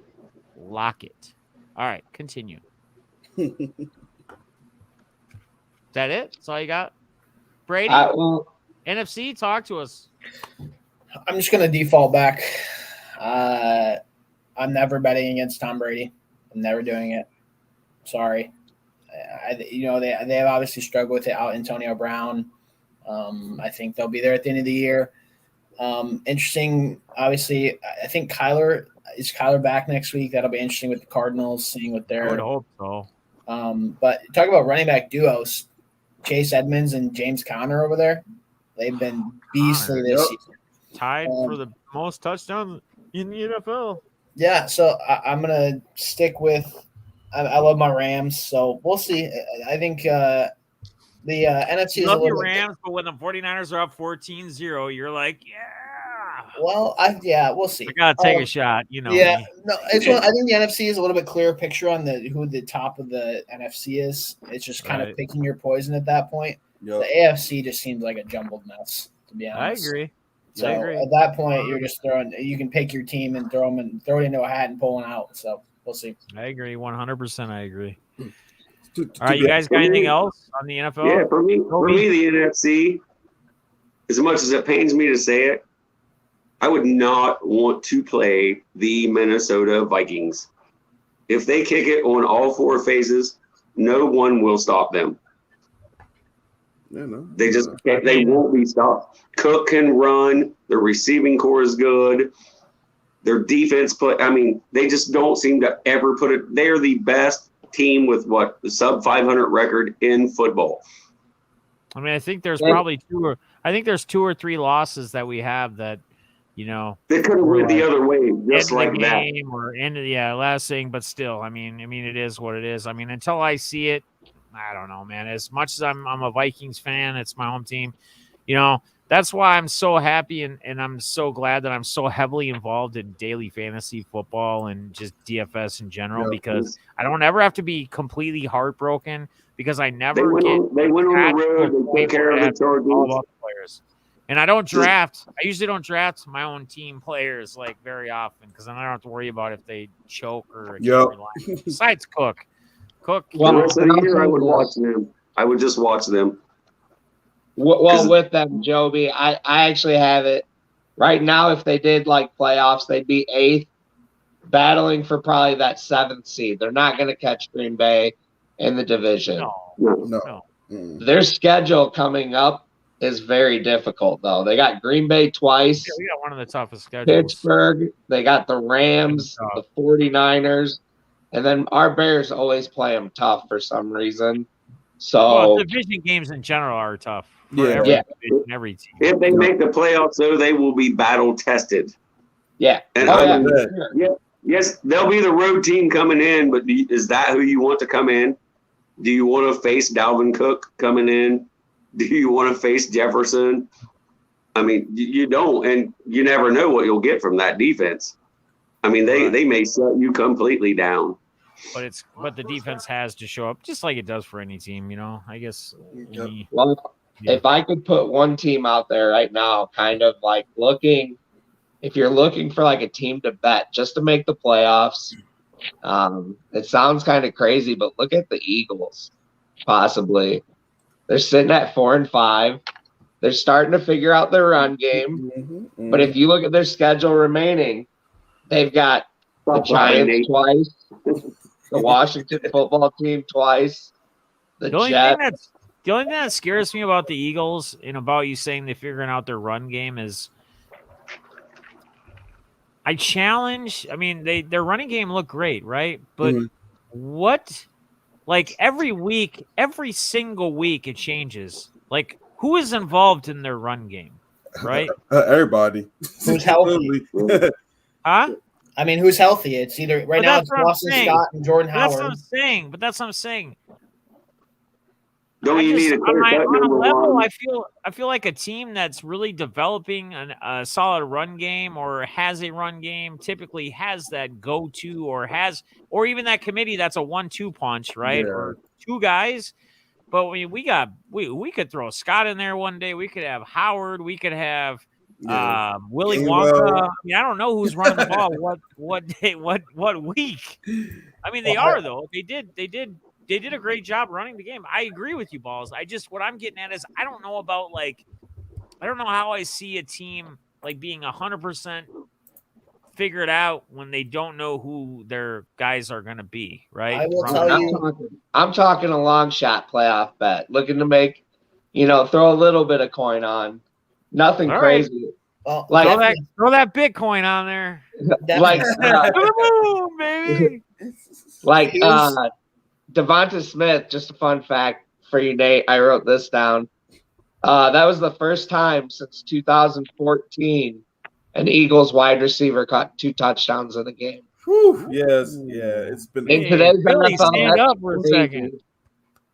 Philly, stand up. Yes, sir. Nice. Yes. Jordan Matthews. Jordan Matthews was the Oh, last God. receiver. Brady, Yeah. go ahead. Brady, go ahead. Here's your consistency, right? Their number one running back, his name is Jalen Hurts. So at that point, That's not rushing consistency then. it is though. The last it's 3 not. games, 61, 71, 61, 55. Your quarterback rushing is not your team's rushing consistency but because your the quarterback threat- is not a running back. The Time threat out. of They him do that in running- Baltimore. They do it in Baltimore. Part of the game plan is to get Lamar the ball and have Lamar run the ball. What if Philly's doing that now with Jalen? Right, but Yeah, that's true. Baltimore, I mean, they went through whether it's Latavius Murray and he's going for the couple weeks, they usually have one guy, even if someone gets hurt, it's like a one guy deal besides the quarterback. You can't tell me that quarterbacks are relied on as your team having rushing figured out because your quarterback rushes for 60 yards or 80 yards a game. All I'm saying is the threat of that opens it up for whoever they give the ball to. Yeah. Yes, it also opens it up for injuries, more injuries for your passing quarterback, for your guy, right? Yep. Yeah, I mean, there's a lot of ways to go with it. I get it. I get where you guys are going with it, but I feel like if you got the rushing figured out, you're a Najee Harris, right? They definitely better pray for his nickname ain't Jalen's going to get Hurts. Because if he keeps having to run like that, he's going to get nailed. Like this year, Dallas is a little, because who is it? Who should it be, Pollard or Zeke? But it's a 1-2 punch either way, right? It's between those two guys unless Zeke's hurt or out or whoever's out or hurt. But I don't know. All right. You guys got anything else for the NFL? I think we've had a little more fun. We've been a little more debating on going at each other a little bit. I like it. It's fun. Good times. We want to go to topics and questions. Are we good? Yeah. We good for that? Yeah, you All right. Those are questions. Let's get it on the screen here. Let's see what we got. So we'll start with Balls' questions. See at the top here. Ebbs and flows for Herbert and Mahomes. One stock soars, the other stock slows. Put your eggs in one basket today moving forward. Herbert or Mahomes, both season and career.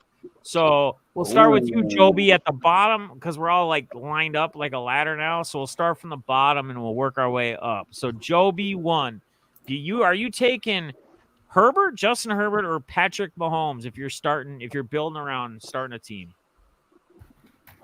Listen, I love Justin Herbert, but I am taking Patty Mahomes. You already have a Super Bowl. I mean, get one, Justin Herbert. Right. That's okay. Okay. All right. I buy in. I buy into it. I mean, that's a good sell. He's already got a championship. I get it. He's been in a lot of playoff games already in his young career. So, Nate, where are you at on this one? I'm gonna go Patrick Mahomes as well. I know he's having a down season, but man, it's just so talented, so good already. So yeah, I definitely gotta go Patrick Mahomes here. All right, Brady. I think there was 2 questions there: season and career. Right? Is that what Balls was? Well, both season and career, but I guess you could. I guess if you want to look at it as like a season, if you take one guy just for like one season and you take one guy for a career, I guess you could. But then tell us why there's a difference. I meant the rest of this season for the question. I should have specified. Oh, okay. All right, my bad. All right. My first instinct was to take Herbert, and that was specifically because money-wise, I can make a lot better team build around Herbert than I can Mahomes. Mm-hmm. But Mahomes' money doesn't really kick in for a couple of years, so I'll take Mahomes for this year and career. Obviously, proven guy in regards to his career trajectory. That's why so many people are high on him, and I think this season he's going to provide the most immediate impact on the field. Not that Justin Herbert isn't impacting games, but there's something special about Patrick Mahomes, and he just finds a way to win ball games. So, all right.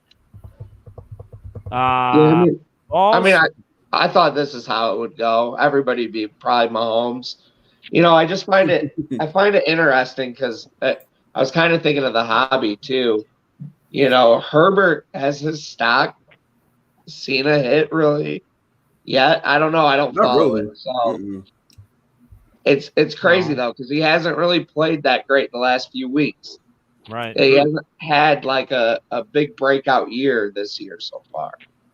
So, I figured everybody would be Mahomes, but interested to hear it. So I'm going to go against the grain because sometimes I just got to do that since I got at least 3 Mahomes, maybe 4 Mahomes. I think Balls will say Mahomes. I'm going to take Herbert, right? And I'm going to go against it, and I'm going to put my chips, I'm going to throw my Bitcoin on Herbert. I'm going to hope that he gets me a championship or 2 before his career is over. I'm gonna venture to hope that he's not that I want either guy to get hurt or anybody to ever get hurt, but I'm gonna venture that Herbert's a little bit bigger dude, maybe can take a little bit more of the blows. Hopefully can stay healthy a little bit more than Mahomes can throughout his career, which hopefully will help my team down the road. But again, a lot of that question is going to veer around. I know we start with the build of him, but who do we have around him, right? And do I get to have Mr. Bill Belichick as my coach, or do I get to have Matt Nagy as my coach? So you can have Matt those Nagy. questions as well. So what kind of system is my quarterback We getting will thrown pay into? you. We will pay you to take Matt Nagy. And what kind of receivers is my quarterback going to have around You him? only get Jacoby Myers. That's it. That's all you get. Then I'm taking Herbert. I'm taking Herbert all day. All right. So quick tidbit. I was looking at the salary cap because I wanted to see if that impacted my choice at all. Yeah. In 2027, Patrick Mahomes is getting $60 million.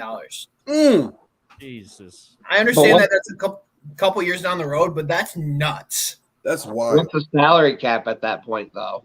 Yeah, which is true. But from 2026 to 2027, it jumps $20 million. It goes from 40 to 60. Wow. That's nuts. Wow. That's crazy. Yeah, that's crazy. All right, let's move on. Jim F says, will the collective bargaining deal cause a delay in season start? I've heard a few places say they're predicting it's a 50-50 chance. That's an interesting question. Balls, start with you. I think you're going to see the start of training camp delayed. The owners have no reason to budge. They have all the players want less games. They want, more of the pie. And the owners, they just want, I forget what it is on their side. It's not a lot, though.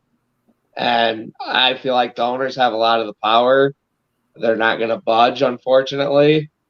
And I can see it going all the way up to spring training, if not even into that. I don't have a positive outlook on it.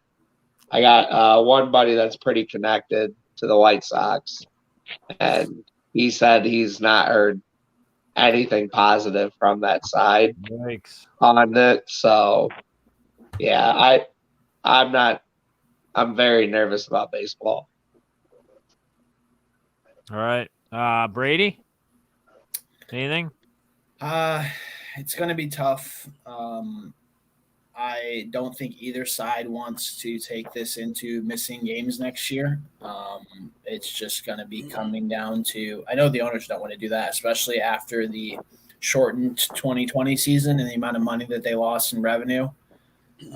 But the players, I think it depends on how hard they hold their ground. They have some very, very honest things that they're trying to go after and make changes. And you have some stuff that I think is agreed upon on both parties, but when you get down to some of the nitty-gritty service time and, percent of revenue and some of those type of things, it's going to get messy. And you have to also think about this and how it impacts the offseason, right? How many guys are trying to get their contract in before this December 1st deadline? I've already heard multiple people talk about Marcus Semien and Corey Seager potentially signing deals beforehand. Yep. And if we have this collective bargaining pause, you're going to have a very quick flash after the deal's agreed upon where you're going to see deals every single hour of the day of people trying to get their money after the deal's actually agreed upon. So that's something to be aware of. I think the deals that happen before December 1st might give a little insight on how the bargaining is going. If you see more guys signing beforehand, that might be a sign that it's not going very well because they want to get their contract in before this pause happens. Right. So we'll see. I think the next month is going to be ginormous. So, all right, Nate, Joe, Nate, you got anything on this? I mean, normally every CBA normally it does take a while to get to like resolve because it pretty much like it's normally like whenever like the player association of the respective league folds or kind of like say okay we're trying to like play, but yeah, it's definitely gonna be interesting to see like what Brady said like how if a lot of players gonna sign within the next couple of weeks or how long that's gonna take. So, but yeah, like the CBA was like it probably still gonna take a while regardless if they actually agree a lot or not. But that pretty much all the way I Okay, JoeB, anything on this, or move on? Yeah, I mean, I completely like agree with Brady on that. I mean, if you see like a mass of signings, somebody's trying to lock in something that they're so they get their money. But I mean, for the fans, I mean, multimillionaires versus people getting paid millions of dollars, the fans don't care about that, and any stoppage or slow down just because they can't seem to come to an agreement. I mean, they played 162 games for a long time. Right. Okay. All they're trying to, I mean, just the constant, let's speed up baseball. Let's speed up baseball. That's not, I mean, especially as much as a ticket costs, take your time, play the game. That's why people come. They come to watch baseball. Gotcha. Yep. All right. The next question's from JoeB. Good or bad, which four teams' fortunes will change drastically for the remainder of the NFL season? Possibly too good and too crash and burn. That's interesting. Balls. What do you got? Give me two teams you think are gonna either be good, be a surprise, and two you think that might kind of fizzle out or crash and burn or not really be where maybe we think they'd be. You're muted. I mean, I kind of gave you mine with the Eagles to be that surprise rise team. So what's another surprise team besides the Eagles that you think? Man, I don't know. That's two teams is tough. Maybe I don't know if taking like Dallas as a surprise would be a surprise. Maybe Dallas takes the number 1 seed as a surprise. That's a good take. I like that. That'd be a surprise take, maybe. I mean, they're going to be up there, but I don't think people are seeing them as probably the number 1 seed. So that'd be I think that's a good surprise take. Yeah. And two crash and burn teams. Like teams that are maybe sitting better than you really think they will be. They don't necessarily have to just completely. It doesn't have to be like a whole 360, but it's like they're like maybe they're way above 500. They're above 500, but you think they're going to be 500 or less by the time the season ends. I mean, Minnesota's schedule's not. I know they're not a 500 team right now, but they're sitting in a good spot. But man, their schedule's tough the rest of the way. I could see it. I could see it going south, especially if the Fire Zimmer talk gets going again. Of course you can. You're a Bears fan. No, I'm just kidding. Yeah. And I mean, that Jets team, it could go way worse, especially if, you heard the fans were chanting for Mike White. Zach Wilson comes out and struggles. I don't know how much time Robert Saleh. They might turn that whole thing over. And it sucks because they do this like every year, right? Like, yeah. How can a team ever improve if they're just constantly changing the whole wheelhouse? Like it just I don't get it. The only other team I could really think of in that instance would be like I just don't get it. Detroit's the same way. Detroit is probably going to toss Dan Campbell at the end of the year for the same thing. But then So- but then hey, I want to touch on that for just a second as we're talking about crash and burn teams or teams, whatever, and you bring up the Lions, right? We got my good buddy Tom T, our good buddy in the community, Tom T, who's a huge Lions fan who, himself is as a big fan, he's probably gonna get fired. They're gonna probably fire him, whatever. So I just don't get how a team can ever improve if they're only really given like that one season shot, right? As like coaching staff. Like I never seen a team be turned around like 360 and just be a competitive team from being a shitty team to a competitive team in a year. Like it doesn't happen. I don't know.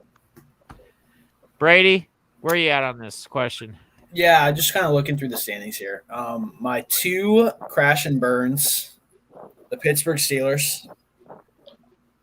I think that I was looking at their schedule. It's brutal. It's really brutal, and they just haven't had anything much going on offense. So can their defense carry them? I say no. Is Big Ben only supposed to miss? Was he only supposed to miss this week? I don't even know. I think so. I'd have to look at it. The other one that I think crashes and burns is the Raiders. I'm not sure they're 5-4 right now. I'm not sure that's even a 500 football team. We'll see. The two that I would pick. Well, I do agree with Balls. I think the Eagles, I think they have a sneaky shot. Well, you just think that because they developed the rush because Jalen Hurts. No. Well, Jalen Hurts is my starting fantasy quarterback in all three of my leagues. So I'm betting on the Eagles. You got to stick up for him then, I guess. So now I understand where that's coming from. How do you explain to yourself, Brady? Thank you. Here's my second team that I think is going to play better the second half than they have right now, and that is the Seattle Seahawks. Okay. They haven't had Russ for a while. Russ has always won wherever no matter what's been going on there. I think they play better. Now, do they get back to 500? They're 3-6 right now. We'll see, but I definitely think that's a football team that's going to at least be a tougher challenge for teams that play them in the second half of the year. And you saw some real frustration with DK Metcalf yesterday, and there was some talk that he was possibly going to be suspended, which he's not going to be. But man, when you talk about a team just not having success for a day on a field, like you see some turmoil happening with some of those players, man. It's not good. It's ugly. But yeah, I mean, I agree. Wilson's been out. He gets back. I talked about this yesterday morning in the DFS talk show. I said, I wouldn't be looking at Russell Wilson here at all. I was on Aaron Rodgers. I thought Aaron Rodgers would have a better day. He didn't have the greatest day. I was wrong on that end, but that's why you take that stab because nobody was really on him. So I was looking at the tournament thing. But Russell Wilson, I kind of figured he wasn't going to have the greatest first week back, especially in Lambeau. So just not a good spot for it. Yeah, I want to quick read the Pittsburgh Steelers schedule going forward. Yeah. At Chargers, at Bengals, home against the Ravens, at Vikings, home against the Titans, at Chiefs, home against the Browns, at the Ravens. It seems like there's so much football still left, and there really is. There's not even There's not even one cupcake game there. Like not even one. Like the worst teams they play are at Chargers, at Bengals. Those aren't easy games to win. No. Nope. No, So, not at all. Keep an eye on that. Not at all. All right, Nate, what do you got for us? All right, so my two crash and burn teams are going to be both from the AFC West. It's going to be the Raiders and the Chargers. So my two teams. Because like Raiders, seem like they're struggling. They actually had a lot of drama so far this season. And then the Chargers, they didn't seem like who are they as a team? Like 1 week they might look great, and the bet like next week or so they just like fall flat. So those are my two crash and burn teams. My two teams that could surprise, I probably would say one is the Patriots. I probably see the Patriots might get a top 3, maybe top 2 seed. I can see them like maybe go like a little bit running at the end of the season. And then I'm going to go with the Vikings as my other surprise team. If Kirk Cousins continues to play well and the defense continue to be like pretty solid, then I can see them possibly be a team that can probably sneak in. I know Balls. But you got to remember. But now, wait. You got Balls doing this, but Balls was actually just touching on this not too long ago, saying, "Well, it's a possibility that they could." So. Are we seeing someone else in the mirror when we look or not? Yeah, yo. I might have to send him some Vikings gear. Oh, Nate, you're good. You're good. All right, man. I like it. Good takes. JoeB, you want to answer your own question or no? Oh no, I don't have a problem with it. I mean, Nate stole my thunder. Nate stole my thunder on that because the two teams, I think the exact two teams that he thought, and for the exact same reasons. That's going to catch fire are definitely the Vikings and the Patriots. I mean, no team wants to play them. Who do I think is going to like kind of crash and burn? And I'm almost with him on that. I think the Chargers. I think anyone can beat the Chargers. The second team is even a little bit tougher for me, but unless they, just start proving that they can beat the teams that they should, which they're winning, but they're just not beating, is the Bills. I mean, they just look vulnerable. They look like they can be beat. Okay. I like that. All right. So they haven't been the greatest, but they're sitting at 6-4. I'm gonna pick on the Chiefs. I'm gonna say they continue to struggle. Okay, they didn't struggle this past week, but I'm gonna say I don't even know what their schedule is. I'm not even looking at their schedule, and honestly, I don't really even care because their defense is so suspect that I don't even care what offenses they're gonna play against. I know they got Patrick Mahomes. I know he's the greatest youngster out there, if you will, but that's one team I'm gonna say on the that's gonna go on the downfall. Another team that I think is really going to struggle, and they're only sitting at 500 right now, but this was a team that was talked about that was supposed to be a top contending AFC team, is the Indianapolis Colts. They're going to continue to fall. They're going to continue to and any Colts fans out there, I'm sorry. I hope I don't hurt your feelings, but man, Jonathan Taylor, that's about, Pittman's showing glimpses. I've played him throughout some weeks in DFS. Jonathan Taylor is like the best running back in the league. He's showing yards wise right now, rushing yards, everything else. But everything else is just blah. Like their defense is not as good as they were talked up to be. So those are the two teams that I'm going to take on the. I'm going to be on the down deal. Patriots, I feel, is a team I'm going to take that are going to continue to win and continue to improve on. And then let me just pop on the NFC real quick. Just throw one team out there that maybe. Oh man, I'm telling you, the Arizona Cardinals. I mean, we got to see what happens hopefully Kyler's back this next week. Man, we got to see what they look like with him back. They've been running the ball fine. They've been getting in the end zone with the running backs, but without Kyler, they're not looking too great. So I could see them falling and dropping some games here the rest of the way out. And that's probably where I stand. The Packers, I think I mean, there's no way anyone's going to catch them in the NFC North to take that division. I think they're going to be strong season's end. I hate to say it, but Aaron Jones, with or without Aaron Jones, I think this is the opportunity for AJ Dillon to rise a little more and to be seen and shown a little bit more out there, more people to get to know who he is. I mean, the dude is an absolute beast. The guy is like the width of him is like 2 widths of me. Like the guy is just a monster. Like no one's gonna take him down. It's kind of like a short Derrick Henry, if you will, right? It's like the Derrick Henry on a shorter scale, like just strength wise, and he's just wider. Derrick Henry's taller and big. So that's my takes there. We're gonna move on. All right, we got Shaw Racing Collects just says, "Hey guys, great show as always. Look forward to the next one." So that's very cool. We appreciate you, Shaw, for watching. It was Thanks, Shaw man. Racing. Yep. Eric Stallings, Renfro for the Raiders was super hot this past week. Will it continue?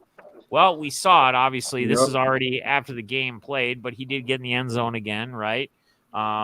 He's going to continue to, I think, be a big part of that passing offense if they're going to have a passing offense with, obviously, Ruggs gone, etc. They got D-Jax back. Did D-Jax even really do anything this week? Oh, was yeah. he even involved? Yeah.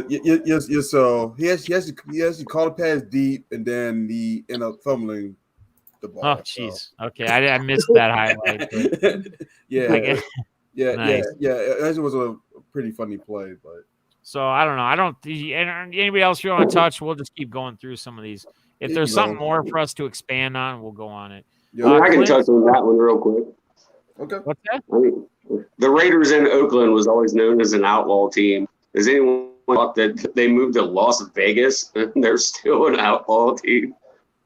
Oh yeah, they're just people are gambling with their Bitcoin on them now instead of just whatever. Right. So, Let's just you and balls.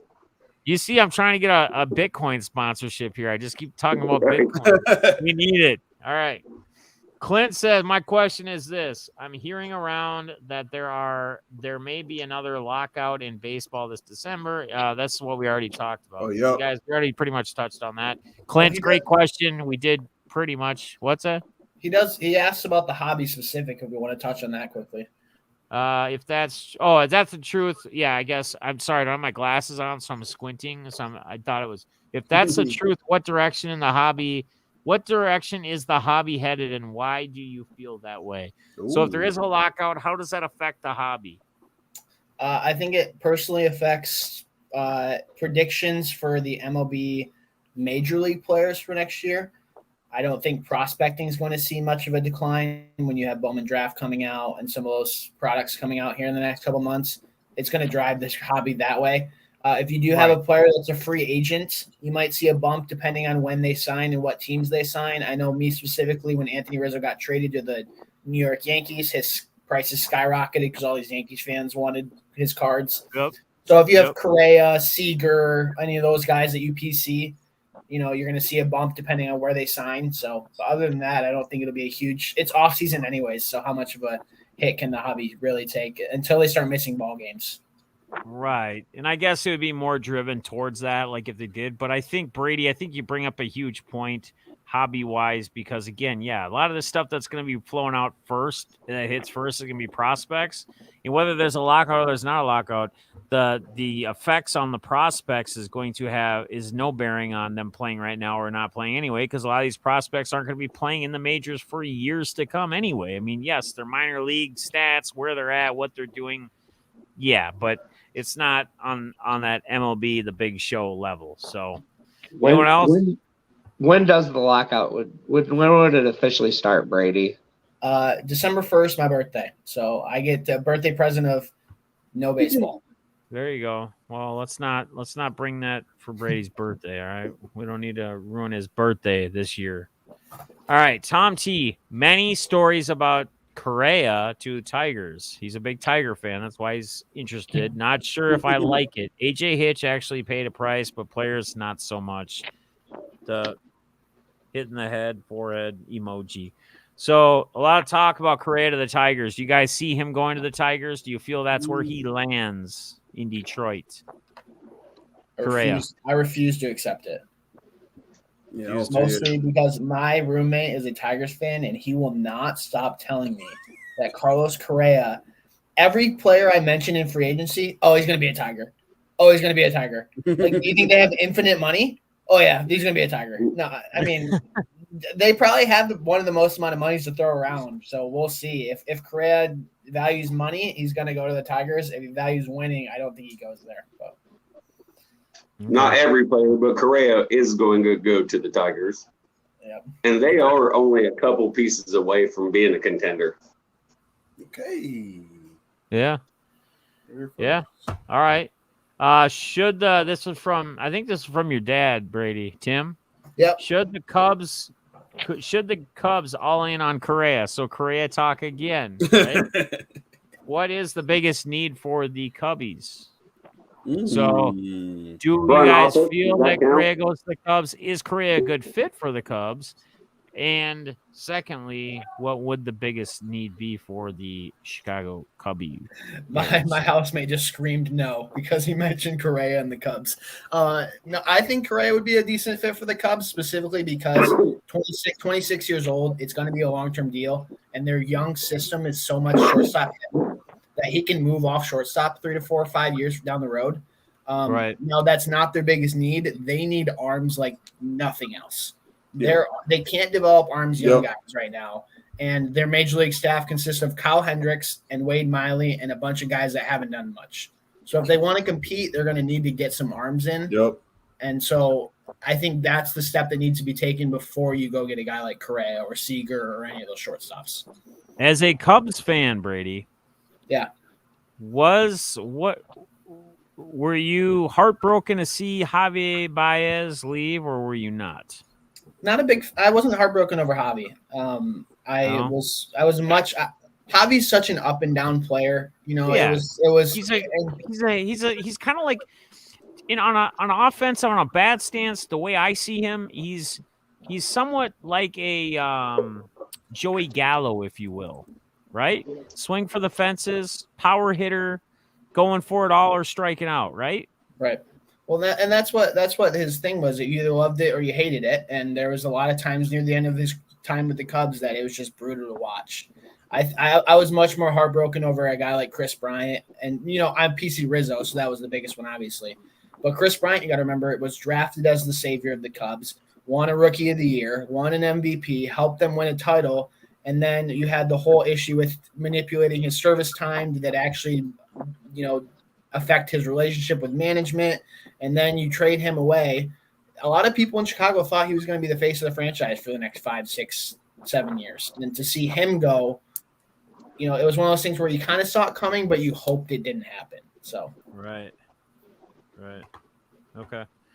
All right. JoeB1's got another question. Does it seem like I had an answer to that last one too. I mean, why pick up any free agent? I mean, at least just wait till my Reds just waive, one of theirs and just pick them up for nothing. Thank you, by the way. Jesse Winker? Wink, wink. He's still under contract, so they're not. But anybody they don't have any control over, they're trying to cut salary. Cut salary for what? Because you're going to pick up a big free agent? I mean, you're going to make another offer to Nick Castellanos for him to laugh at you? The thing that didn't make sense to me, Joe, was it was a $1 million buyout. You saved $1 million but nobody wanted him. Nobody was going to offer anything of trade value for him. Right. I mean, that was a week of Ohio teams just doing dumb stuff. I mean, the trade deadline went past in the NFL, and now we're going to cut OBJ. Yeah, I mean, you could have got like a 6th-round draft pick from the Rams for OBJ. I mean, do something with him. You knew you were going to get rid of him. You're like, oh, you're our best pitcher. We'll just waive you, see who picks him up. And to be honest with you, Castellanos is going to Chicago. Whether it's the Sox or whether it's the Cubs, I think he's going there. Ooh, that's a good take. All right, JoeB1's next question was: does it seem like scoring has been down in the NFL over the past 3 to 4 weeks? Yes, definitely. And that guy has great questions. But do you think? Here's a question to tap onto that question then, because we can just say yes or no, right? Whatever. No. Do we think a lot of this has to do with? I mean, let's think about the pieces that have been missing in some of these games that have played that weren't on buys, etc. Right? I mean, the Buffalo Bills Jaguars game, weird, bogus. 9-6 game, whatever. No offensive scoring whatsoever. But you got Kyler Murray's been out, right? You got Derrick Henry, who's been out the last 3 weeks, who was scoring 2-3 touchdowns, putting up how many yards? Keep telling. Who else have we had out? Russell Wilson. He's been out. Russell Wilson's been out, right? Aaron Rodgers was out the other week with the whole COVID thing. Yep. And Russell Wilson's return was not spectacular. There's a list of these offensive players though that have a huge impact. That were Derrick Henry was your top running back in the NFL, right? Yep. Leading in yards, leading in pretty much or tied with touchdowns or towards the top of touchdowns. I mean, we got a lot of these guys.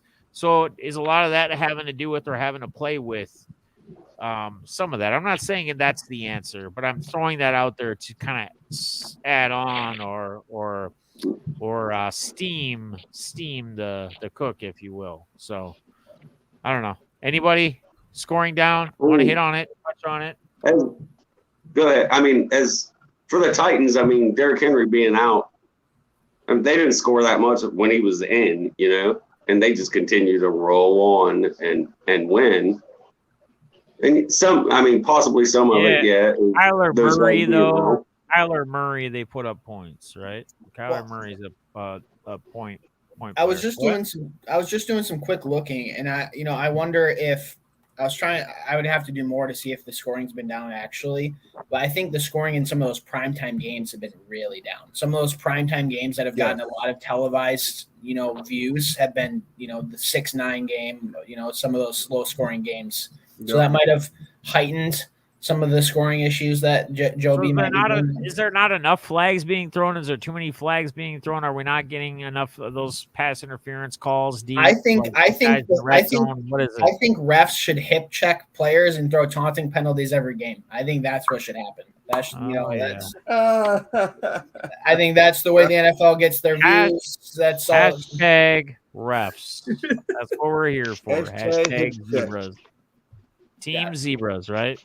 Oh man. Well, I was just about to say it's been bad. It's been multiple games, and it's not just been like most of the time you hear a fan base and complaining about something. Yeah. It's been the entire league's fan bases complaining about the NFL refereeing. That's when it's bad. When you have multiple teams, when you have Bears and Packers fans complaining about and agreeing that the refs have been bad, or it's just been consistently terrible.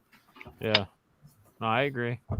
Well, I think the big thing, there's the weather turn. Obviously, the weather turn always plays a little bit of a role.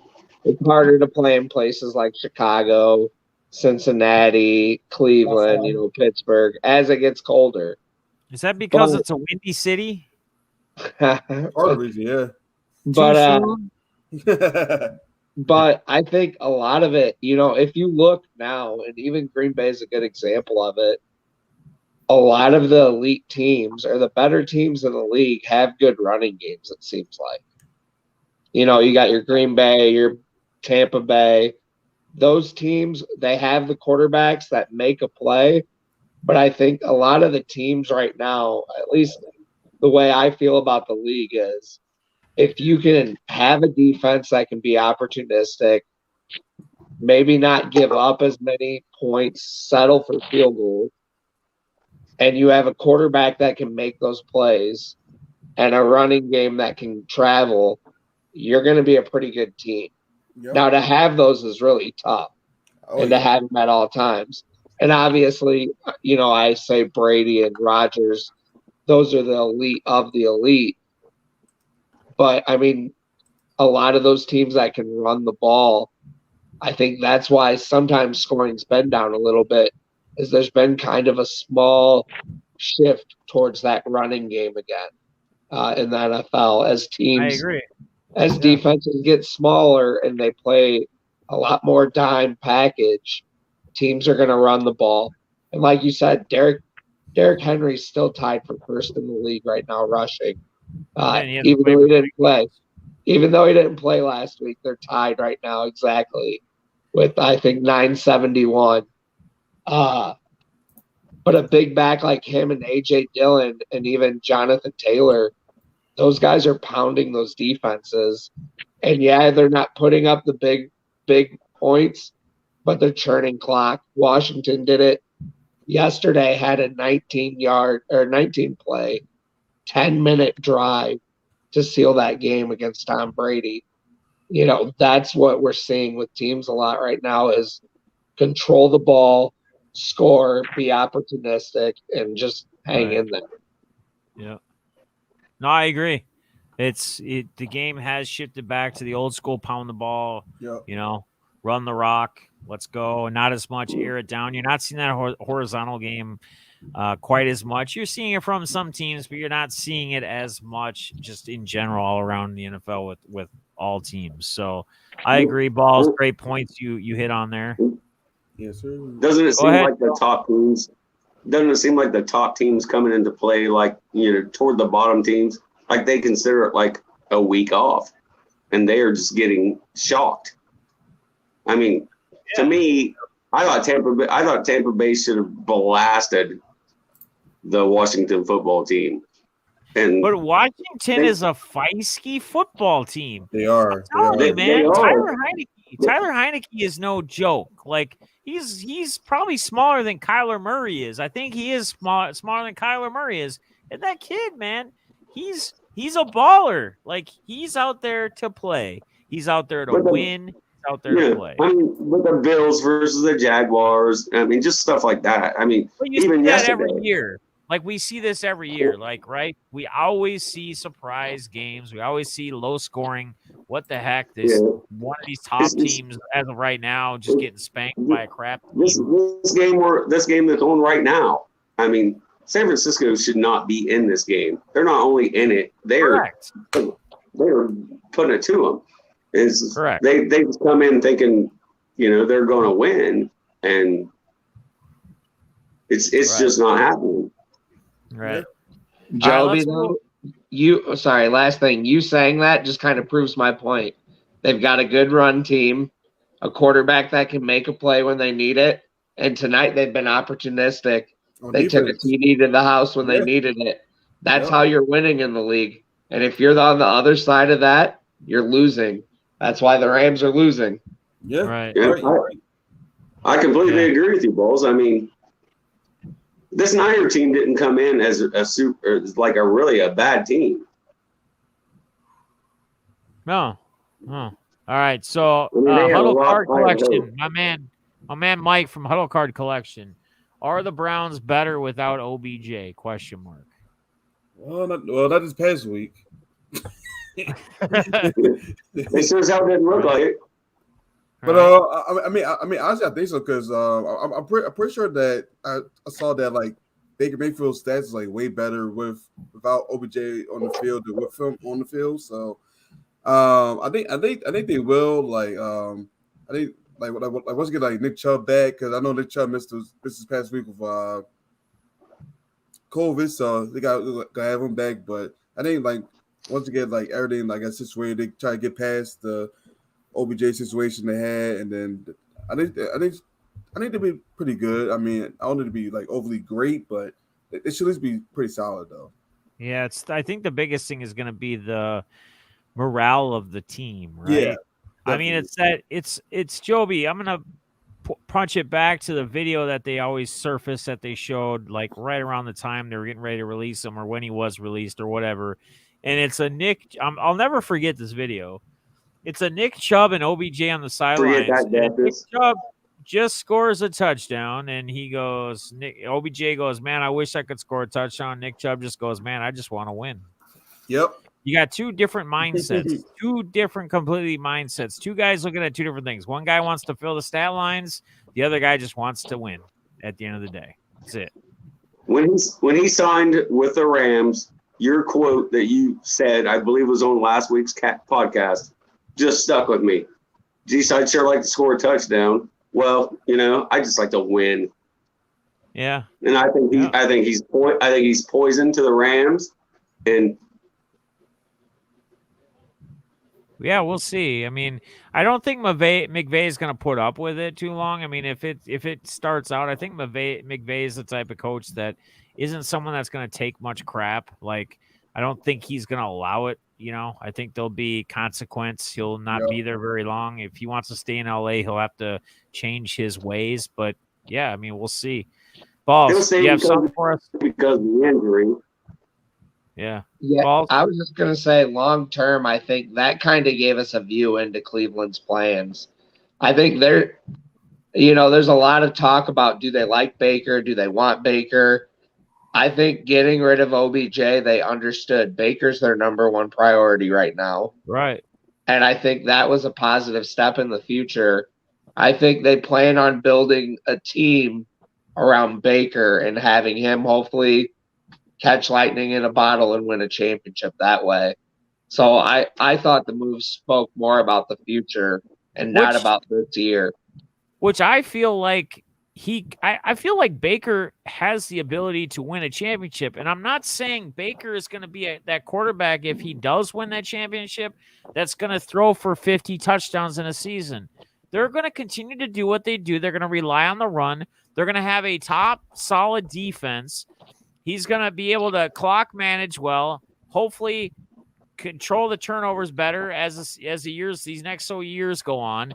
their run continues to improve or be where it's at with like the likes of Nick Chubb and a Hunt, like a 1-2 punch, or maybe even it's more just a one-man main punch at some point in a year or two, whatever it may be. I feel like that's the direction that they go. And I do see Baker. Baker's a winner, right? Everywhere he's gone in his levels of play as a football player, he's won. So he has that winning mentality. If he has this cast around him, I think it's possible at some point he could do that. I'm not saying he's doing it this year. I'm not saying it's next year. And again, I'm not saying he's going to do it and he's going to throw 50 TDs. That's not going to be the type of quarterback he's going to be. He's going to be more of that management, that Trent Diffler, if you will, with the one. They're way too good of a team to be playing the way they are. Yeah. So I don't know. They spent $106 million to re-sign their 2 guards, while their tackles were just getting destroyed this week by the Patriots. $106 million for guards. Who does that? Huh? Brady, you got anything on this, or Nate, or are we good? We move on? We got 2 left. 2 questions left. Okay. Will Juan Soto get traded to the Red Sox? ? That's from Alex B. I don't think Juan Soto gets traded at all. I don't think he does either. Yeah. My reasoning is you hear this a lot from teams that aren't willing to spend, right? You hear about the Athletics, you hear about the Rays, you hear about some of those teams that haven't been historically willing to spend. I did just a quick look up because I saw this question. The Nationals have been top 10 in payroll for the last 9 seasons. The year they won the World Series in 2019, they were 4th in payroll and spent $205 million. That's a team willing to spend money on their baseball team. They put a good roster out there. Just because they sold off some of the guys this year that were coming near the end of their contracts doesn't mean they're going to sell off on their 23-year-old superstar that could possibly be the best player they've ever had. And I don't think there's any indication that them selling off on Max Scherzer, who's an old pitcher, an aging pitcher, and Trey Turner's the one that's a little bit more head-scratching because of his age and because of how good of a player he still is. But I don't think that's any indication on them selling anywhere on Juan Soto moving forward. If he's not there long-term, it's going to be because he doesn't want to be there, not because they're cheaping out and not giving him a contract that he wants. Got it. I agree with it. I personally don't think he's going anywhere. Hey, LC Ryan, one thing too, guys. I'm seeing some decent questions. I would save that question because it'd be relevant for next week's thing. So if you want to post that question on the comments on this video after this video uploads, so after we're done live, after it uploads, go back, leave that comment. Then you get your shot at getting that $30 PayPal or whatever. And Balls doubled the pot again. Remember, if we get to 20, how many? 22, right? 22. 20 what?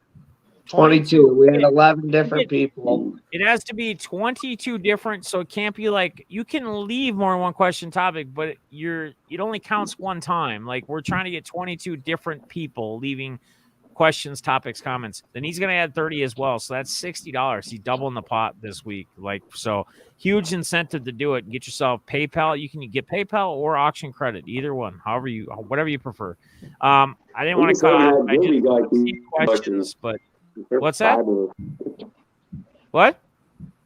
That JoeB1 guy keeps putting in questions. They're fast. No, I love it, dude. You can put more than one too. It's just we're only going to count like for the uniques. We only want to have one per like 22 different people. Like we can have 22 different people could leave 2 different. That'd be great. That'd be 44 comments. We'd love that. Yep. I'm not going to complain about it. I'm just saying we're going to count each one for the. All right. So last question topic. And again, guys, I want to be very clear on this. We are not a political channel. We don't talk politics here. We don't, as far as what people want to do as far as vax, et cetera, that's not anything we touch on. But we can answer this question. I just don't want it to get political. So what are your thoughts on the Aaron Rodgers situation? So this was with him being out last week, So again, being as non-political as you can, as just in general, the Aaron Rodgers deal. Ban him for life. Get him out of here. Coming with him. It has nothing to do with being a Bears fan and him haunting me. Get him out. Find the Packers. Get rid of all their draft picks. Hey, I'll tread lightly on this. I don't know why we care what he told the media, I guess. Everybody there knew he was unvaccinated. If he was lying to his teammates, that'd be a different thing. I know the suspensions were for him not following protocol on some, press conferences, which if we're being fair, if you watch any of the press conferences around the NFL, they're not really followed in general right now. true. I think that was probably more public, so that's why a hack had to come out that way. But in regards to him lying, like, I don't know why. I just don't care enough, really. I mean, I don't his either. teammates knew his teammates knew around the facility he was still doing the non-vaccinated protocols. So I don't know why. I feel like it got blown up way bigger than it probably should have been. As it usually does in the media, right? That's Right. Yeah. where the media takes things, Yep. unfortunately. So, yeah. I mean, I'm not really going to get too big into it, like I Nope. said, because it's just something that gets you going in the wrong direction. Where this channel is not political. It's not. Nope. We're not opinionated. We don't care who believes on what side or what they do. Believe your own. So we'll leave it at that. On that, it's still. I mean, it's a great question. It's just something we can't go too far into because they could literally just delete my channel, like if something said. Really. So we got to be careful there. Yep. So, guys, that's pretty much going to wrap it up for this week's Playmaker podcast. First and foremost, I want to thank Balls, Brady, Nate, and JoeB1. You guys taking over 2 hours of your time. Again, you guys, Joe being here his first time. We love having you. Rest of you guys being here every week, grinding with me, if you will. Again, guys, let's get those comments. Let's get those topics, questions up. Let's get that to 22 unique, different people, users, etc. We look forward to next week. We look forward to seeing your questions, topics, comments that you bring up for us. And we look forward to another fun week of sports to see where things happen. We got a lot of NBA. We got a lot of NHL going on. We got soccer going on, like we've touched on today. And we got college football, more NFL, so college basketball even moving in more of a direction as we touched on. So, guys, it's been awesome. It's been amazing. You guys got anything else for the crew before we head out of here? No. All right. Everybody have I personally want to thank all four of you guys for having me. I've watched every episode. I love it. You guys do a great job. And from now on, when I speak, I'm just going to refer to Nate because he pretty much says what I say, but he just does it a lot better. There you go. I haven't dropped any F-bombs, so I mean, as far I was doing pretty well. No, you did great, man. You did great. It was awesome. It was awesome having you on. Anytime again you want to join, just as anyone else out there that ever wants to be a part of this, anyone's more than welcome, man. At any time, like we're not here to like say someone can't be or can't or whatever. We love having people on here. We could have up to like 10 people on here at one time if we wanted to, if we had the interest. But I think it's good with 4, 5, 6 people max, just because the timing and everything else. So, guys, as always, man, we appreciate you. I'm probably going to do an auction tomorrow night. It's probably not going to be too insane because I haven't been getting a lot of new stuff in and I don't have time to go through many boxes. I might actually be selling some Dalvin Cook auto stuff, some rookie, maybe some Alexander Madison stuff that I have doubles up because I've gotten so many of that I just have I had a couple boxes sitting out that I had to go through that were more PC stuff that had just been piled and I just have multiples of. Some things.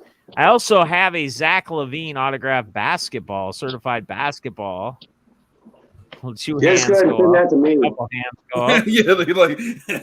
Wait, and no, let me know afterwards. And possibly, I do have a Kevin Garnett autographed basketball as well. Yeah, because I just, it's been sitting. I bought it like a couple years ago. It's literally been sitting. The Kevin Garnett one's been sitting in my closet, in the box, in the bag, on a shelf. Like, it's really I have so much stuff everywhere. Like my closet's cram packed full of stuff, and it just more stuff keeps coming in. I gotta move stuff, so it may not be a huge long auction, but there may be some cool, fun, bigger items Okay. that we can have fun with tomorrow night. So it won't be like an Nate, insane. don't you bid on that Kevin Garnett ball, damn it. What's that? I told Nate, I said, don't you bid on that Kevin Garnett ball, damn it. Hey. Might have some cool, honestly, if I can say one thing though, Deafness, you do a fabulous job at this. Your pacing, your tone, everything about it, I love. All you other three guys are fantastic. Brady, it's not just me, it's all these guys, anytime anybody asks for something, you're on it. Nate has great takes. Balls always has takes, and Balls likes to be controversial. I did that. I like that.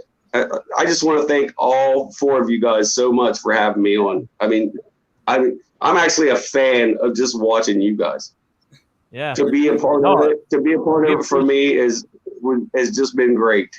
And you forgot Nate, but I know you didn't forget him because you already touched on him saying that all of his takes that you already I didn't forget Nate, dude. I said that. Yeah. No, I know. I was throwing it in there again, like yeah. He just likes to hammer me. That's just how he is. Because I woke him up during a 24-hour stream. He's still mad at me about that. Who is? You. When I was leaving during the 24-hour stream, I had to wake you up. I'm sorry. Oh, yeah. The next day. No sleep. Yeah. Yeah. All right, guys. Hey, we're going to get out of here. So tomorrow, again, guys, we're going to have a little fun little auction. One other thing I do want to throw out there, I will be breaking my first night with Triple Diamond Sports Breaks, TSB or TDSbreaks.com. Thursday night, I'll be in the shop kind of with probably the other main breaker, just hanging out, going through some things, probably break some stuff. So I'll drop links. I'll share things on Twitter so you guys know where to find it, etc. But please come and hang out Thursday night and show these guys, show some of my community. My community at least shows up. I'm not saying anybody has to buy into anything. If you want to, cool, but you don't have to. Just like how I always run my shows. Just show up, support, be there, say some things in chat.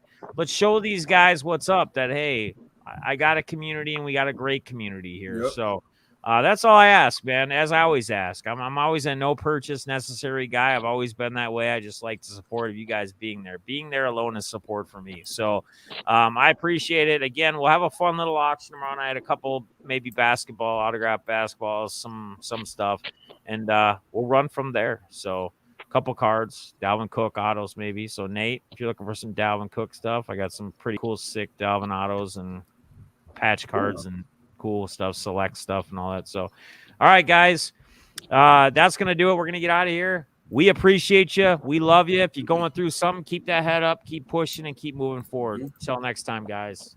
Peace.